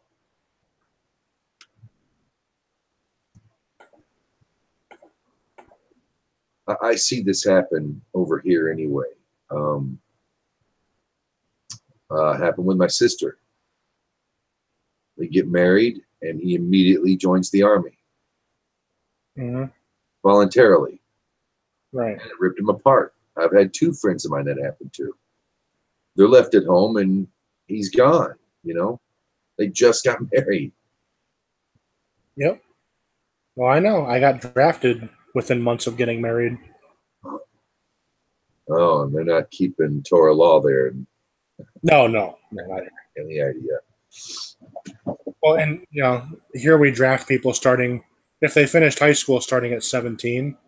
In the Bible, it says you're supposed to only take males over 20.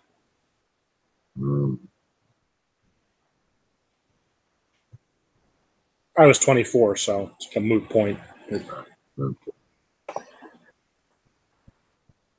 Yeah, it doesn't mention anything about giving the wife a get, or is that going to be in the next chapter?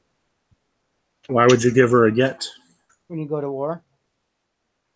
If you're dead, you just need a divorce. I mean, you don't need to give her a get. There's no point in giving her a get. Well, it says a person who remarries is divorcee. That's why. Okay, I thought that would fall under that, because wasn't it one time when everybody went to war, they divorced their wife so they wouldn't, for some reason or other, and when they came back and remarried them? You can't remarry a woman that you divorce. That's why a person who does that doesn't get to come home from the army. It's a sin. If I were to divorce my wife, I can never marry her again. Oh, I know that, but I thought that I thought we read. That's how I thought that how Solomon got Bathsheba, because she sent her husband. Okay. No. All right. No, that's David. No, he got her because he had her husband killed. There was no divorce involved. Okay, well, I'm mixing something up with something somewhere else apparently. So that's my bad. No, you're fine.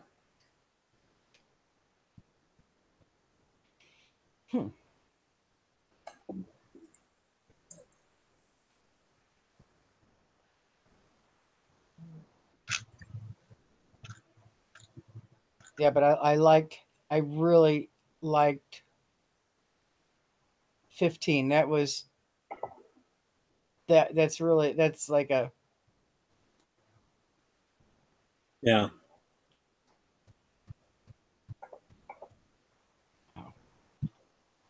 They gave us one of the chaplains, one of the military rabbis, basically gave us the same speech from 3 before we went into Gaza in 2014. yeah.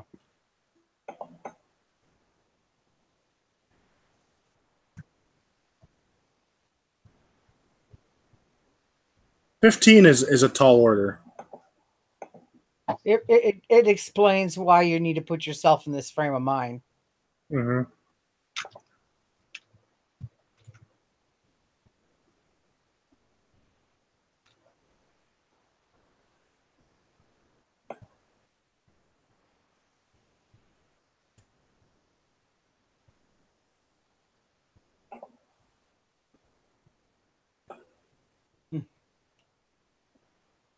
I thought that was very well written, the way you put it. Okay. Would you like me to read chapter 8?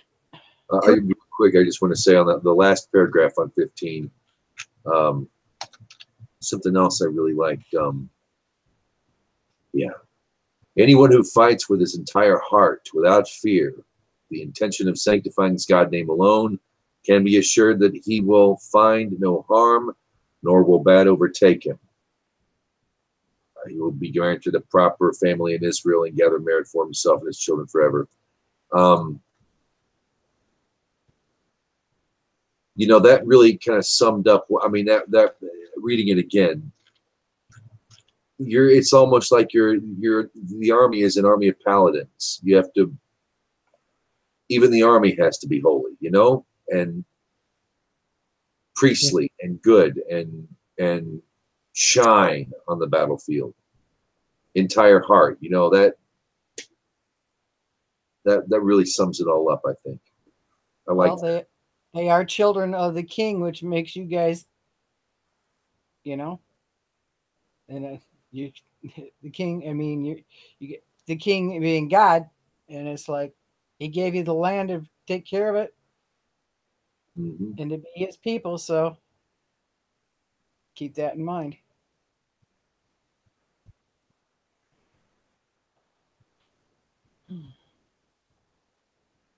It really sets a tone as to the kind of warrior you have in Israel.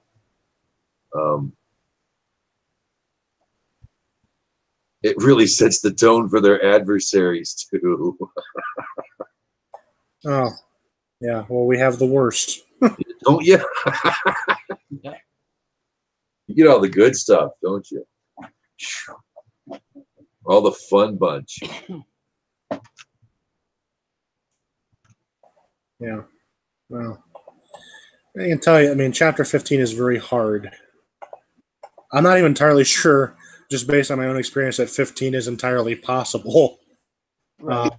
Well, no one's gonna. It's hard to not worry about your kids and your spouse. Oh no, especially when my first kid was being born at the time, the first time I was in combat. Oh. Yeah. Here's to your survival. Yeah, and scared my wife almost into a premature labor,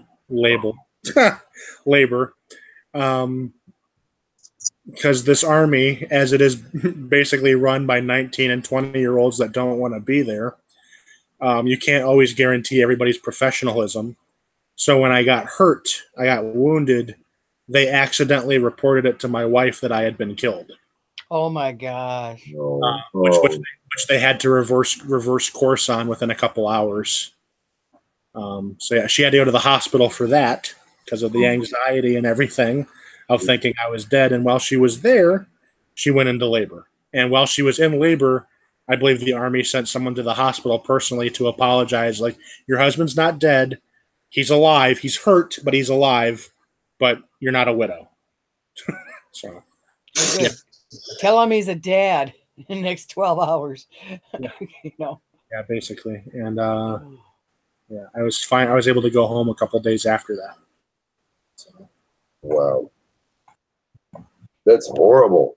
Yeah. It was terrible.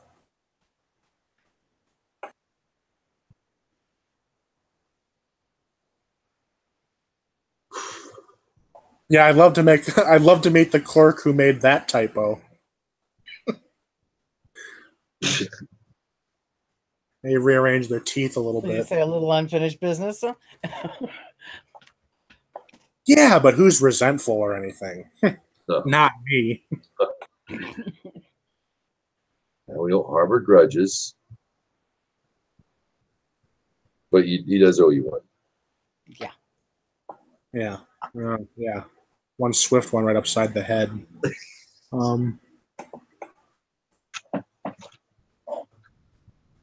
You know, if we're fighting, if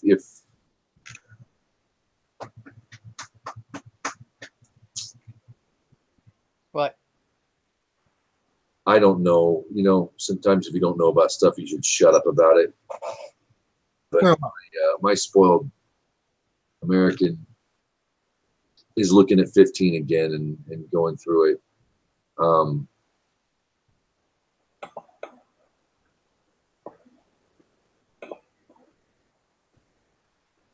If the, you know, if God's with you, if it's a Torah based army, it would seem to me, and I know human nature, I'm just thinking also crossing the Jordan and dealing with that. I don't know. I feel it would be a lot, maybe I want to say easier for a soldier to be, but there might be a stronger, more, I don't know, a pure path to victory. That's what I'm saying. I don't know. I've been in a situation where I had to go into a not a military combat, but martial combat. You can't fear. You can't. I can only imagine. I can only imagine. I don't know. I'm just going to shut up now. See. We'll talk about it later. No, you're fine.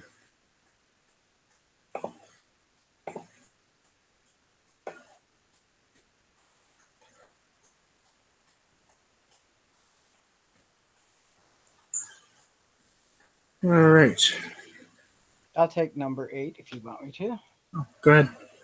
Chapter 8, number 1. When the army's troops enter the territory of Gentiles, conquering them and taking them captive, they are permitted to eat meat from animals that died without being ritually slaughtered or which were treif, and the flesh of pigs and similar animals if they become hungry and can only find these forbidden foods. Similarly, they may drink wine used in the worship of idols. This license is derived by the oral tradition which interprets Deuteronomy 6:10-11. God will give you houses filled with all good things as pigs' necks and the like. 2. Similarly, a soldier may engage in sexual relations with a woman while she is still a Gentile if his natural inclination overcomes him.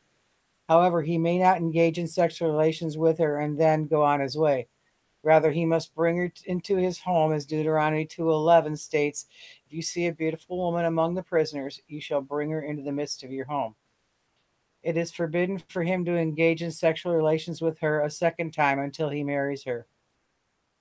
3.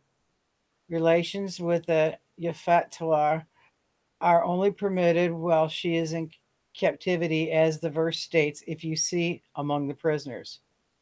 This license is permitted whether a woman is a virgin or not, even if she is married, for the Gentile marriages are not recognized. A number of laws that derived from the exegesis of the verse of Deuteronomy quoted above, and you desire, even though she is not beautiful, her and not another. He may not engage in sexual relations with two women. You may take her as a wife. He may not take two women as captives with the intention of engaging in relations with one and saving the other for his father or brother. What is the source that which teaches that he may not pressure her in the midst of war? Deuteronomy 21:12 states, "You shall bring her into the midst of your home." Thus he must bring her into a vacant place and then engage relations with her. A priest is also allowed to have relations with a Yafat initially, for the Torah only permitted relations as concessions to a man's natural inclination. However, he is not permitted to marry her afterwards, for she is a convert.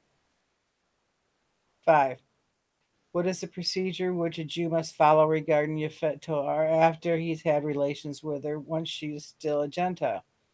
If she desires to enter under the wings of the Shekinah, he may have her immersed in a mikveh for the purpose of conversion immediately. If she does not accept the Jewish faith, she should dwell in his house for 30 days, as verse 21:13 states. She shall mourn her father and mother for 30 days. Similarly, she should mourn the abandonment of her faith. Her captor should not prevent her from crying. She must let her nails grow and shave her head so that she will not appear attractive to him. She must be together with him at the home. Thus, when he enters, he sees her. When he leaves, he sees her, so that he becomes disgusted with her. He must be patient with her so that she will accept the Jewish faith. If she accepts Judaism and he desires her, she may convert and immerse herself in the mikveh for that purpose, like other converts. 6. A captor must wait 3 months before marrying his captive, the month of mourning and 2 months following it. When he marries her, he must give her a kedushin and a ketubah. If he does not desire her, he must set her free. If he sells her, he violates a negative commandment, as Deuteronomy 21:14 states, "You may not sell her for money." Should a captor sell his captive, the sale is invalidated and he must return the money. Similarly, if after having relations with her, he forces her to become a servant, he violates a negative commandment from the time he makes use of her, as the verse states, oh boy, Latidamar bo. That phrase means he should not make use of her. 7. Her captor must be patient with her for 12 months if she refuses to convert. If she still refuses after this interval has passed, she must agree to accept the 7 universal laws commanded to Noah's descendants, and then she is set free. Her status is the same as all the other resident aliens. Her captor may not marry her, for it is forbidden to marry a woman who has not converted. 8. If she conceives after the initial relations with her captor, the child has the status of a convert. In no regard is he considered as the captor's son, for the mother is a Gentile. Rather, the court immerses him in the mikvah and takes responsibility for him.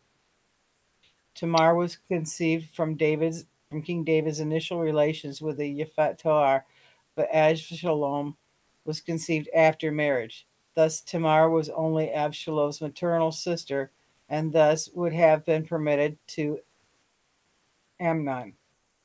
This can be inferred from the statement of 2 Samuel 13:13, "Speak to the king, for he will not withhold me from you."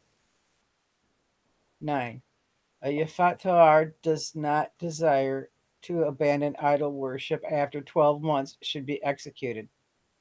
Similarly, a treaty cannot be made with a city which desires to accept a peaceful settlement until they deny idol worship, destroy their places of worship, and accept the 7 universal laws commanded Noah's descendants.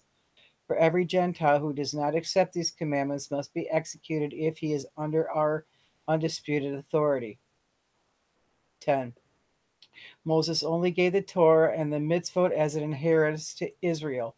As Deuteronomy 33:4 states, The Torah is the inheritance of the congregation of Jacob, and to all those who desire to convert from among other nations, as Numbers 15:15 states, the convert shall be the same as you. However, someone who does not desire to accept Torah and mitzvot should not be forced to. In the same regard, Moses was commanded by the Almighty to compel all the inhabitants of the world to accept the commandments given to Noah's descendants. If one does not accept these commands, he should be executed. A person who formally accepts these commands is called a resident alien. This applies in any place. This acceptance must be made in the presence of 3 Torah scholars. Anyone who agrees to circumcise himself and allows 12 months to pass without circumcising himself is considered as one of the nations. 11.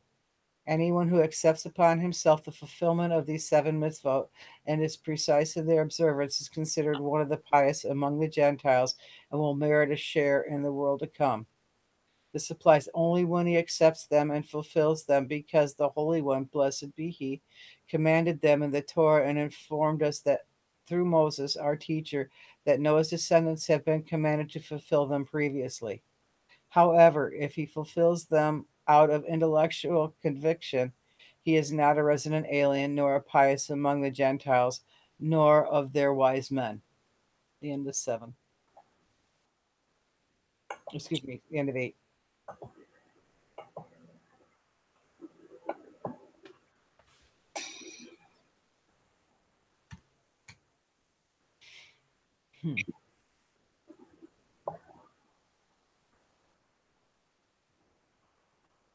Very quiet.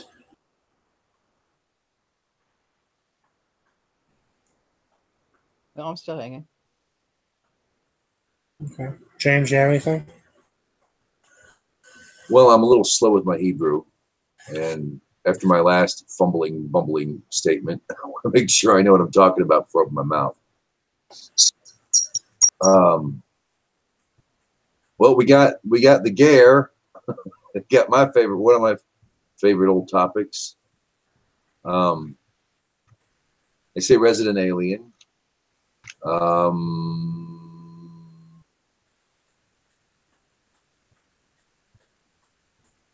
He's not a resident alien, nor a pious among the Gentiles.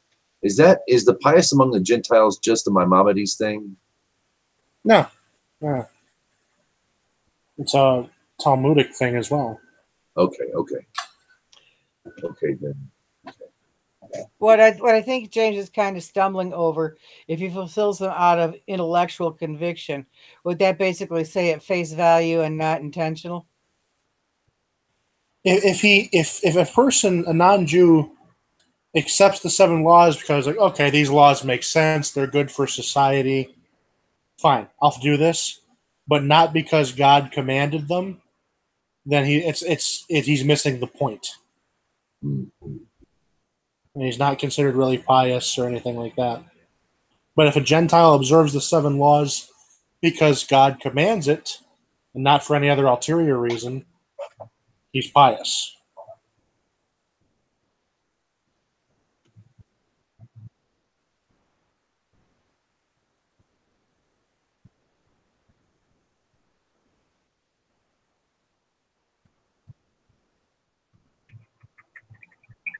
Resident alien, that's not, he's not using Ger Toshav there, is he?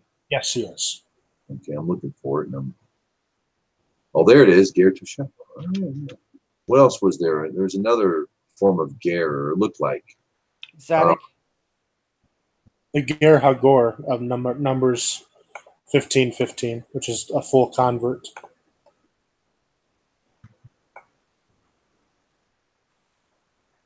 Hang on. It's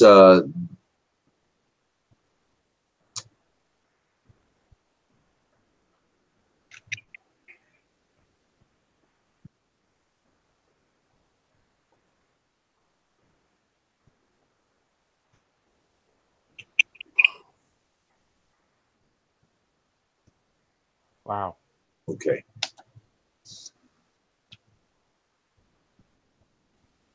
Ooh, I had a revelation. I don't like it. Okay. This can be concerning the convert too. Anyone who agrees to circumcise himself and allow 12 months to pass without circumcising himself is considered as one of the nations. Yeah, he's not a Gertosha. So if anybody wants to turn around and convert and they keep putting them off and putting them off and putting them off for forever. I wouldn't think he's liable, but what do I know? Well, this is talking about an area where you've just conquered the people. Okay. It's not. Okay, I'm just. Okay.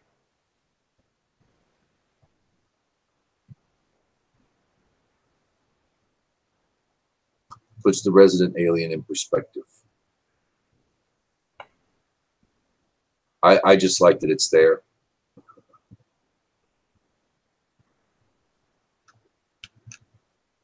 If I lived in one of those Canaanites, I wouldn't want to live there. If y'all conquered me, I'd be like, come on in. I got a recipe for falafel online. Let me make you some. You know? Yeah, but we couldn't eat it. Well, if it was wartime, I mean. Well, yeah, I guess. I'll keep a jar of gefilte fish in the fridge. Ugh. Like, you can eat it. Ugh. Ugh. Great. The spam of the ocean.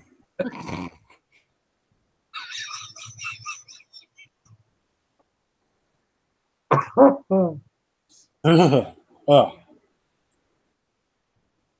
So pious among the Gentiles. That's not. Would that be the same thing as a Gertoshav? Yeah. Okay.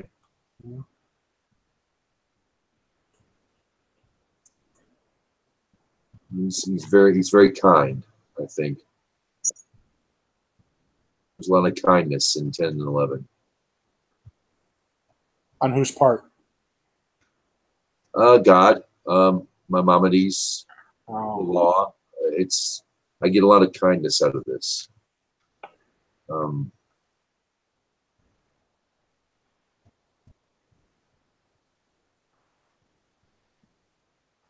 course, I'm self-interest, you know. But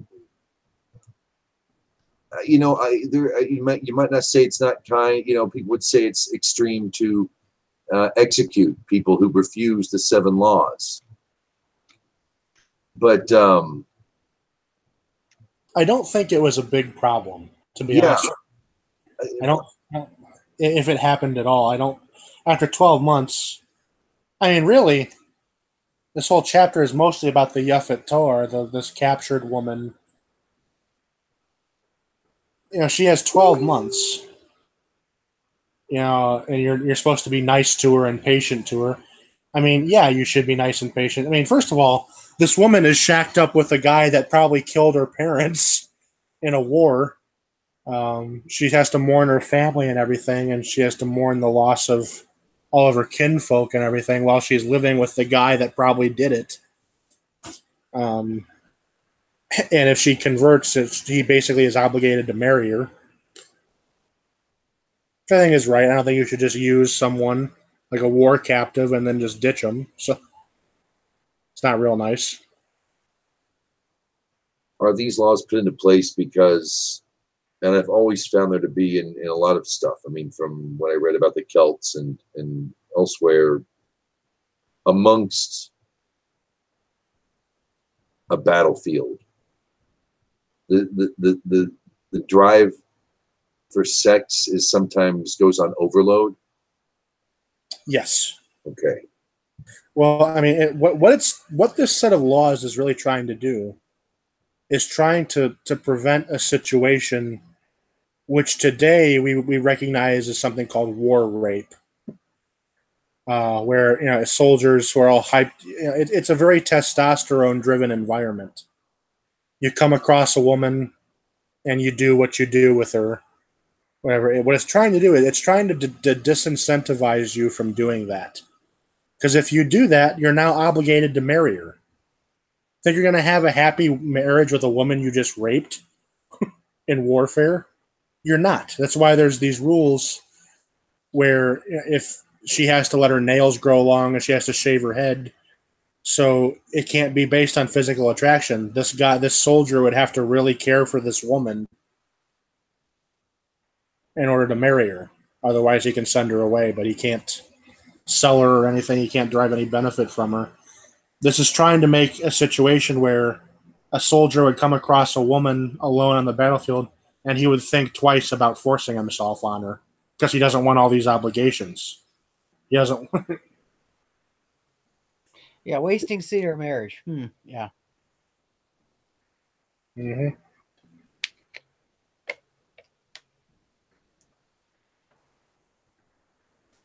Yeah, kindness.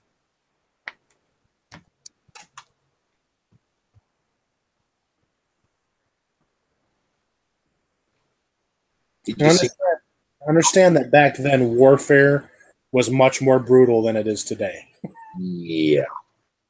Yeah, it wasn't. It was very, very up close and personal with swords and daggers and spears. Slow death. Not if you know what you're doing. Oh, well.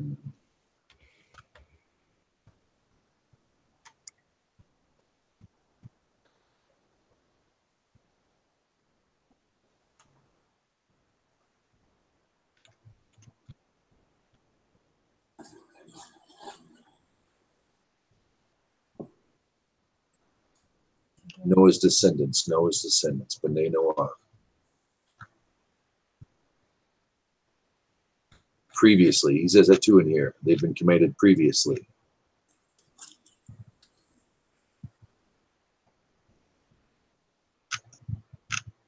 Yeah, see? That's another contention I have going on in my own personal little thing here. It would appear that Maimonides accepted the idea that there were no other human beings on the planet save Noah's family. It would seem. I don't know.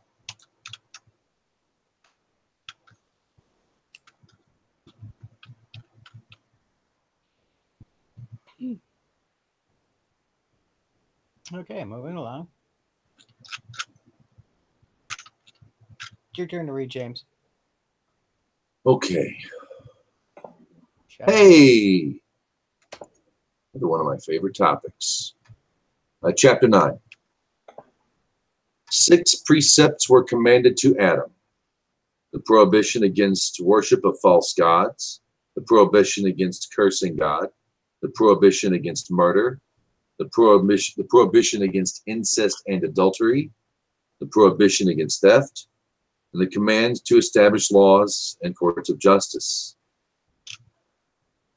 Even though we have received all these commands from Moses, and furthermore, they are concepts which intellect itself tends to accept, it appears from the Torah's words that Adam was commanded concerning them.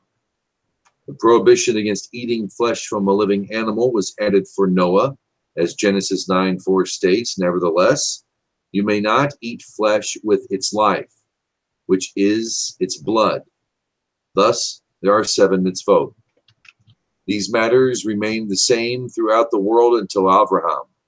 When Abraham arose, in addition to those he was commanded regarding circumcision, he also ordained the morning prayers.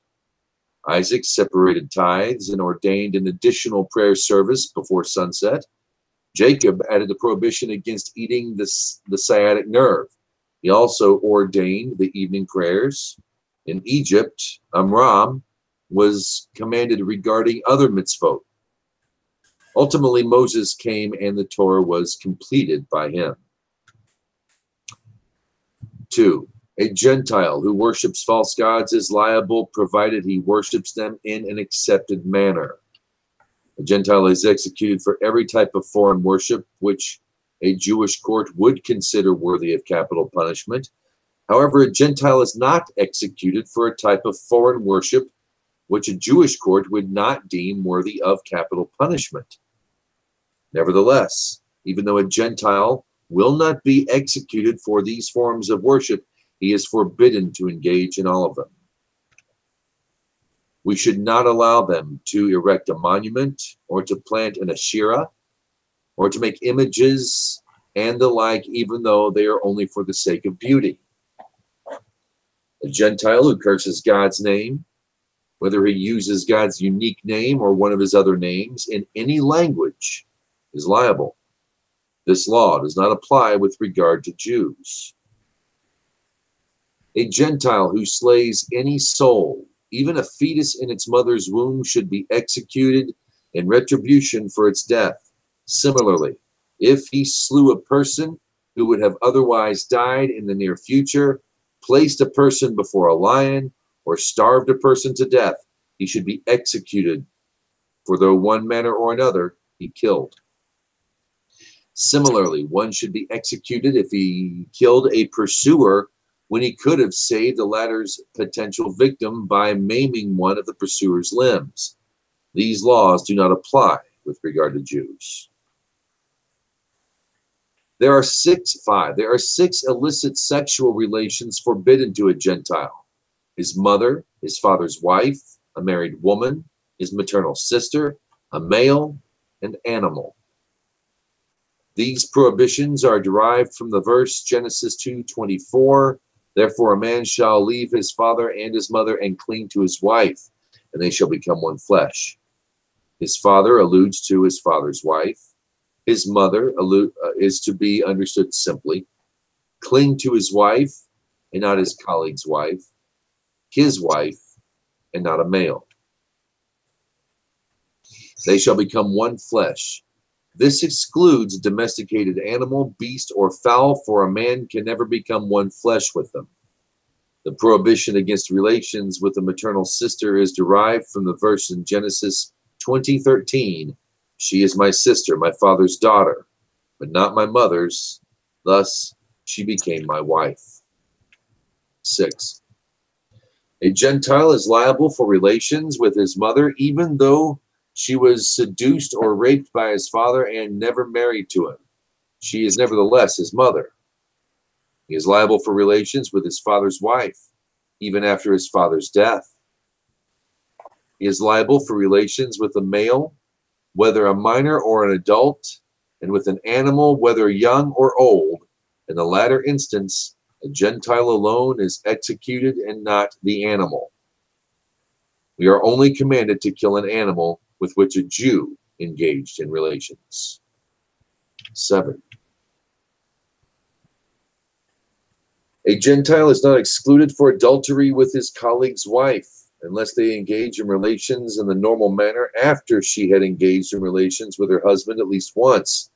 However, if she was merely consecrated or had undergone a wedding ceremony but had never engaged in relations with her husband, one is not liable for engaging in relations with her, as Genesis 23 states, for she has been possessed by her husband. When does the above apply? When a Gentile engages in relations with a Gentile woman. However, a Gentile who engages in relations with a married Jewess is liable whether their relations are carried out in a normal manner or an abnormal manner. Similarly, a Gentile who engages in relations with a Jewish maiden who has been consecrated is stoned to death because of her, as is the law regarding Jews. Now let's try that again. Similarly, a Gentile who engages in relations with a Jewish maiden who has been consecrated is stoned to death because of her, as is the law regarding Jews. If he engages in relations with her after she has undergone the wedding ceremony but is not engaged in relations with her husband, he is strangled to death, as is the Jewish law. However, if he engages in relations with a Jewish woman after she engaged in relations with her husband once, he is sentenced to be executed by decapitation, as if he had engaged in relations with a Gentile woman. 8. A Gentile who singles out one of his maidservants for one of his slaves and afterwards engages in relations with her is executed because of her for violation of the prohibition against adultery. However, he is not liable for relations with her until the matter has become public knowledge and everyone refers to her as the wife of X, the slave. When do relations with her become permitted again? When she separates from his slave and uncovers her hair in the marketplace. When is a Gentile woman consecrated divorced? When her husband removes from her his home and sends her on her own, or when she leaves his domain and goes on her way. They have no written divorce proceedings.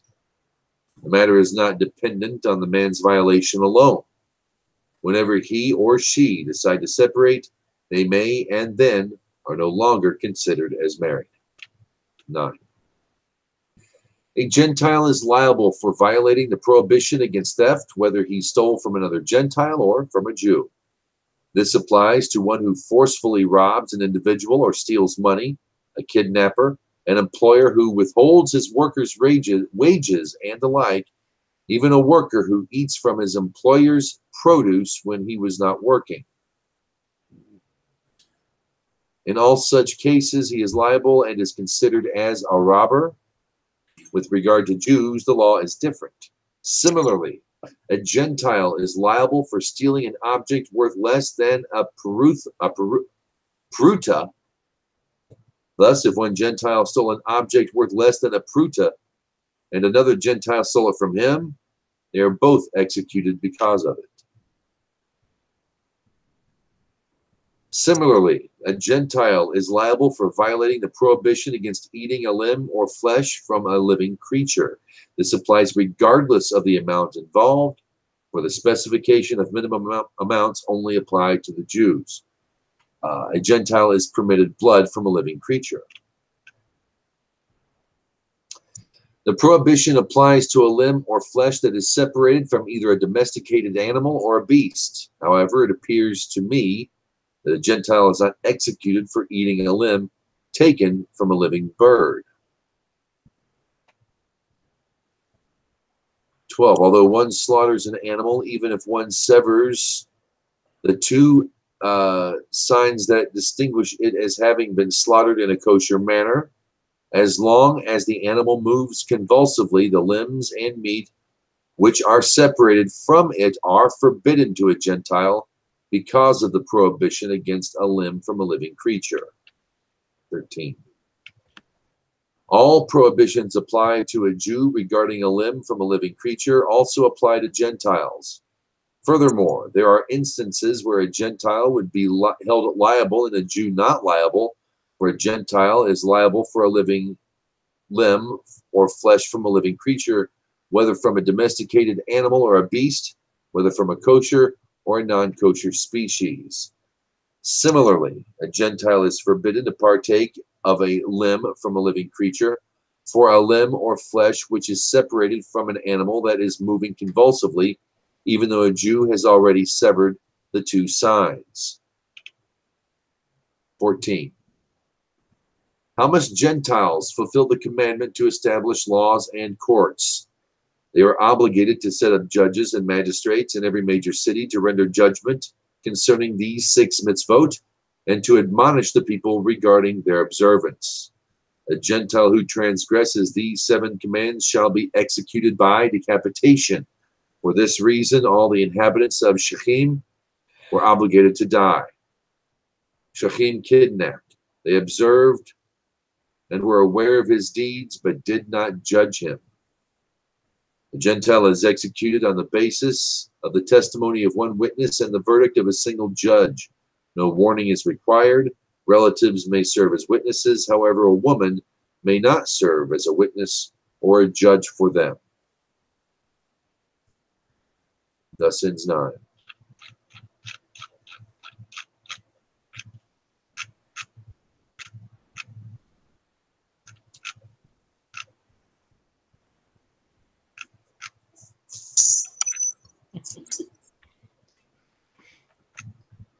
Now, as a Noahide, this is pretty standard stuff right here.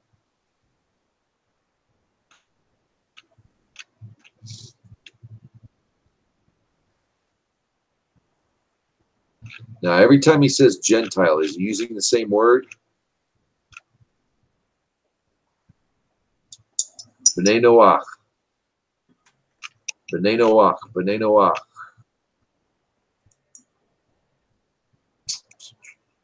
B'nai Noach, B'nai Noach. Here we go.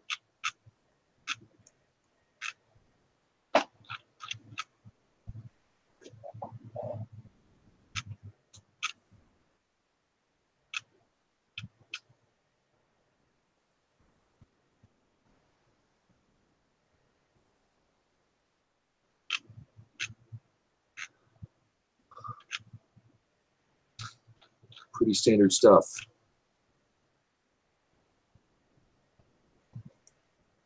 Becoming one flesh. Hi, honey. I've always taken that to mean having children. Am I safe in that assumption? Clings to his wife and they become one flesh.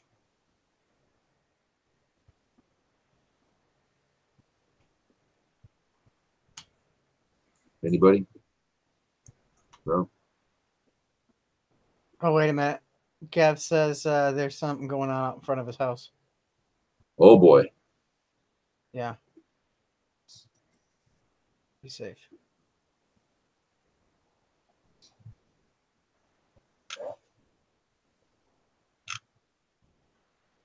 Okay. What did you want to know, James? Well, you know, he can't when he explains the sexual prohibitions. Okay. For man can never become one flesh with them. That seemed to back up my assumption that one flesh meant reproduction. Yeah, but you can't. I mean, there's no way you're gonna have a baby with him. So Yeah. I don't know. Let's ask Balaam's donkey. Sorry. I'll be honest with you, I'm not going to be able to last too much longer. Okay. And that's okay. I've got another hour to get through, so I'm okay.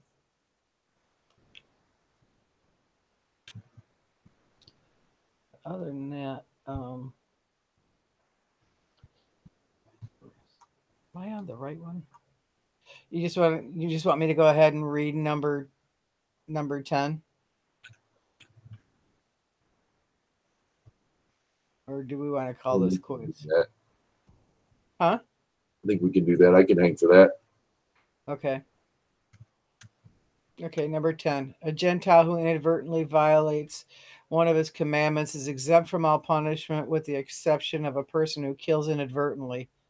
In such an instance, the Redeemer of the blood is not executed for slaying the killer, nor may the latter seek asylum in a city of refuge. However, the court will not execute him. Why does the above apply?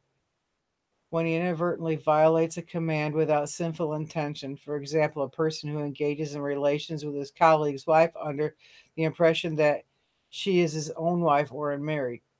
If, however, one knew that she was his colleague's wife but did not know that she was forbidden to him, or it occurred to him that this act was permitted, or one killed without knowing that it is forbidden to kill, he is considered close to having sinned intentionally and is executed. This is not considered as an inadvertent violation, for he should have learned the obligations incumbent upon him and did not. 2. A Gentile who is forced by another person to violate one of his commandments is permitted to transgress. Even if he is forced to worship false gods, he may worship them, for Gentiles are not commanded to sanctify God's name. A Gentile minor, deaf mute, or a fool is never given punishment, for they are not bound by any commandments. 3. A Gentile who converted, was circumcised, immersed in a mikveh, and afterwards decided to forsake God and revert to his previous status as a resident alien is not granted permission to do so. Rather, he must remain as an Israelite in all matters or be executed. If he was a minor and immersed by the court, he may repudiate his conversion when he attains majority and assume the status of a resident alien alone. However, if he does not object as soon as he attains majority, he is no longer given the opportunity to object, and his status is that of a righteous convert. Therefore, if a Jew has relations with a girl below the age of majority who is immersed in the mitzvah by a court, the money due her as payment of her ketubah or as a fine for raping her or seducing her is placed in the custody of the court until she attains majority and does not repudiate her conversion. This step is taken lest she take the money, attain majority, and then repudiate her conversion. Thus she would derive benefit as a Gentile from monies to which she is only entitled according to Jewish law. 4. A Gentile who converts after cursing God's name, worshiping false idols, engaging in relations with a colleague's wife, or killing a fellow Gentile is exempt from punishment. In contrast, if he converted after killing a Jew or having relations with a Jew's wife, he is liable. He is decapitated for killing the Jew and strangled to death for engaging in relations with the Jew's wife. He is given the latter punishment because the laws governing him have changed. 5. It has already been explained that Gentiles are always executed by decapitation, except in cases when one engages in relations with the wife of a Jew or a consecrated maiden. In the latter instance, he is stoned to death. If he engaged in relations with the Jew's wife after they married, but before they ever engaged in relations, he is executed by strangulation. According to the oral tradition, Gentiles are forbidden to crossbreed animals and graft different species of trees together. However, they are not executed for violating this prohibition. A Gentile who gave a Jew a blow is liable to die for causing even the most minimal. Let me start that again. A Gentile who gave a Jew a blow is liable to die for causing even the most minimal damage. Nevertheless, he is not executed. 7. Only Abraham and his descendants were commanded regarding circumcision, as Genesis 17, 9 through 10 states, "Keep my covenant, you and your offspring, circumcise every male."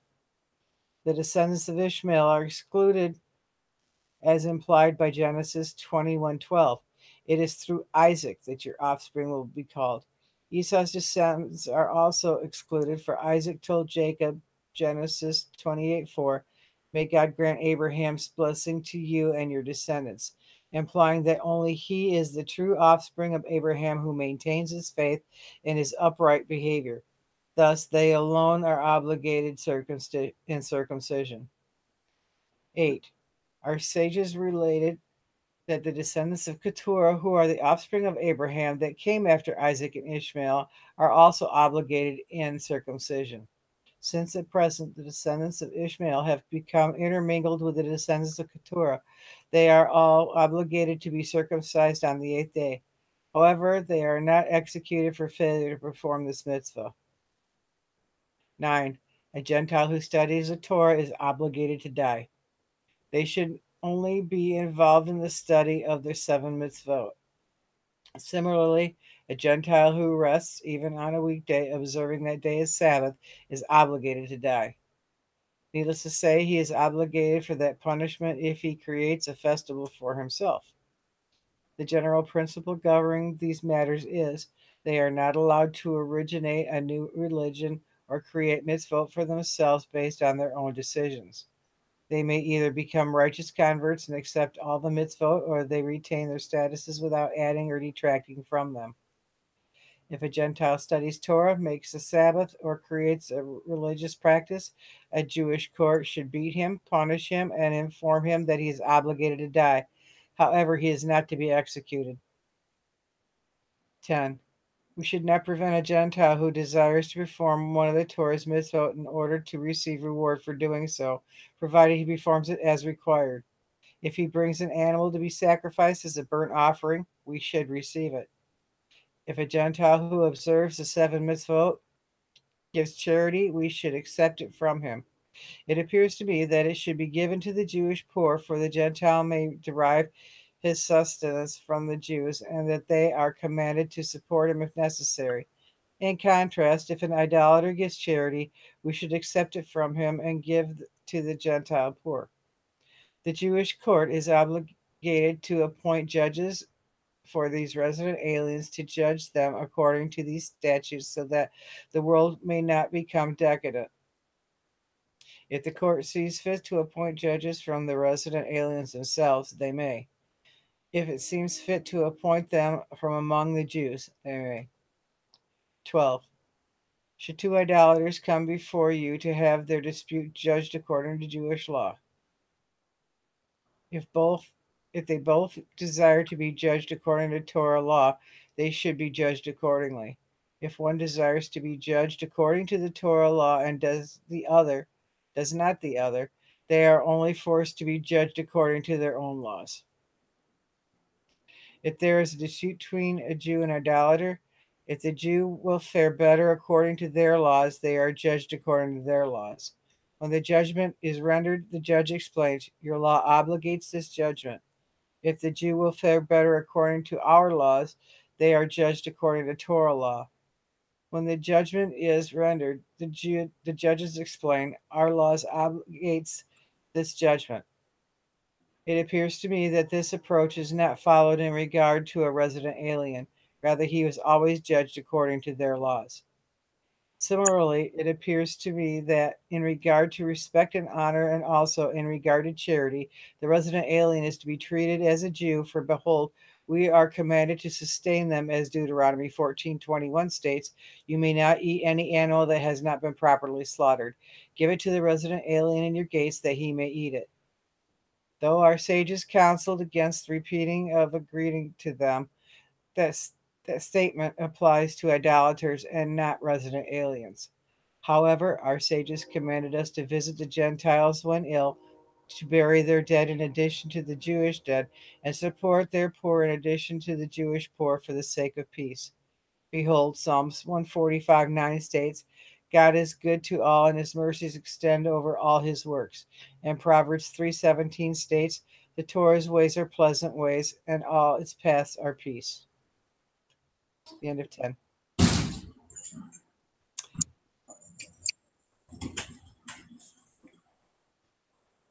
Okay.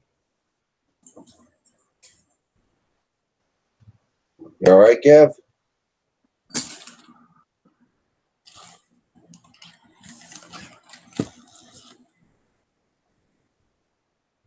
Okay. Well, I've got to bust loose on this. Yeah, we read chapter 10. Yeah, sorry about that. There were some people fighting in the street over okay. a parking space.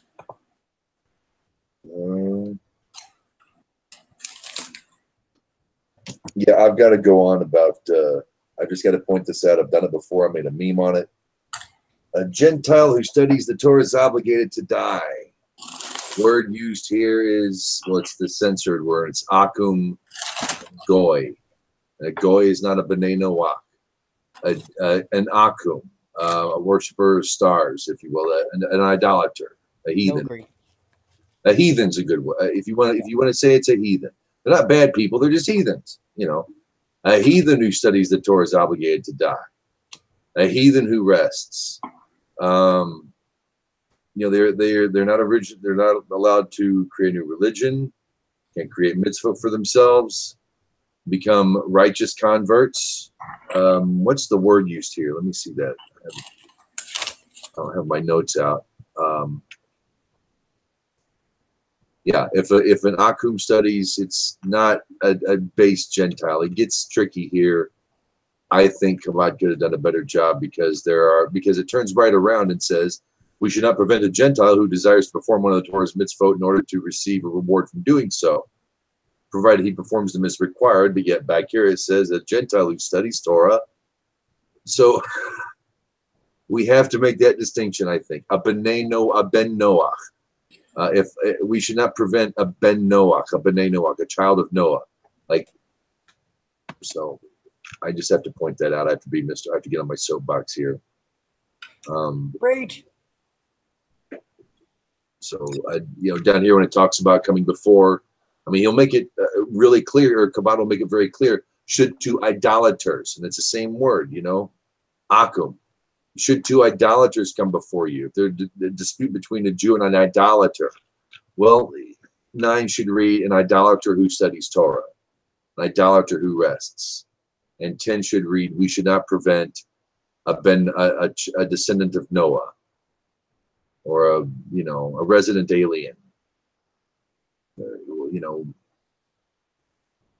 That's my 2 cents, and for posterity, I had to get that out. So I'm done. No question. I just have the answer. That's it. Thank you. I'm Rabbi James, and I'm here all night now. I'm kidding. Drop the mic. I'm done. Mic drop.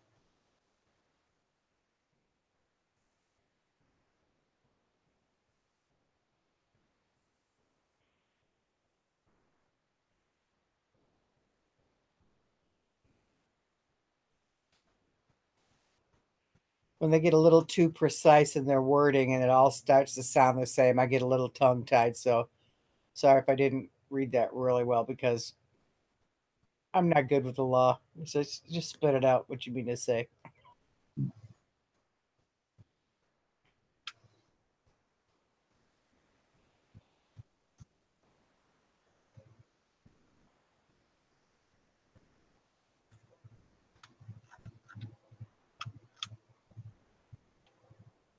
Gav, I am going to have to take off. It's 2 a.m. here, and I got a lawn to mow in the morning. Where did we leave off? We just finished 10. Okay. So we're gonna finish 2 chapters another time. No And problem. this will be the last time we hear from you for. Yeah, I have a course I have to take for the Army. I have to be out of town for a couple weeks. Did you want to go ahead and end the live portion? Yeah. Thanks for watching.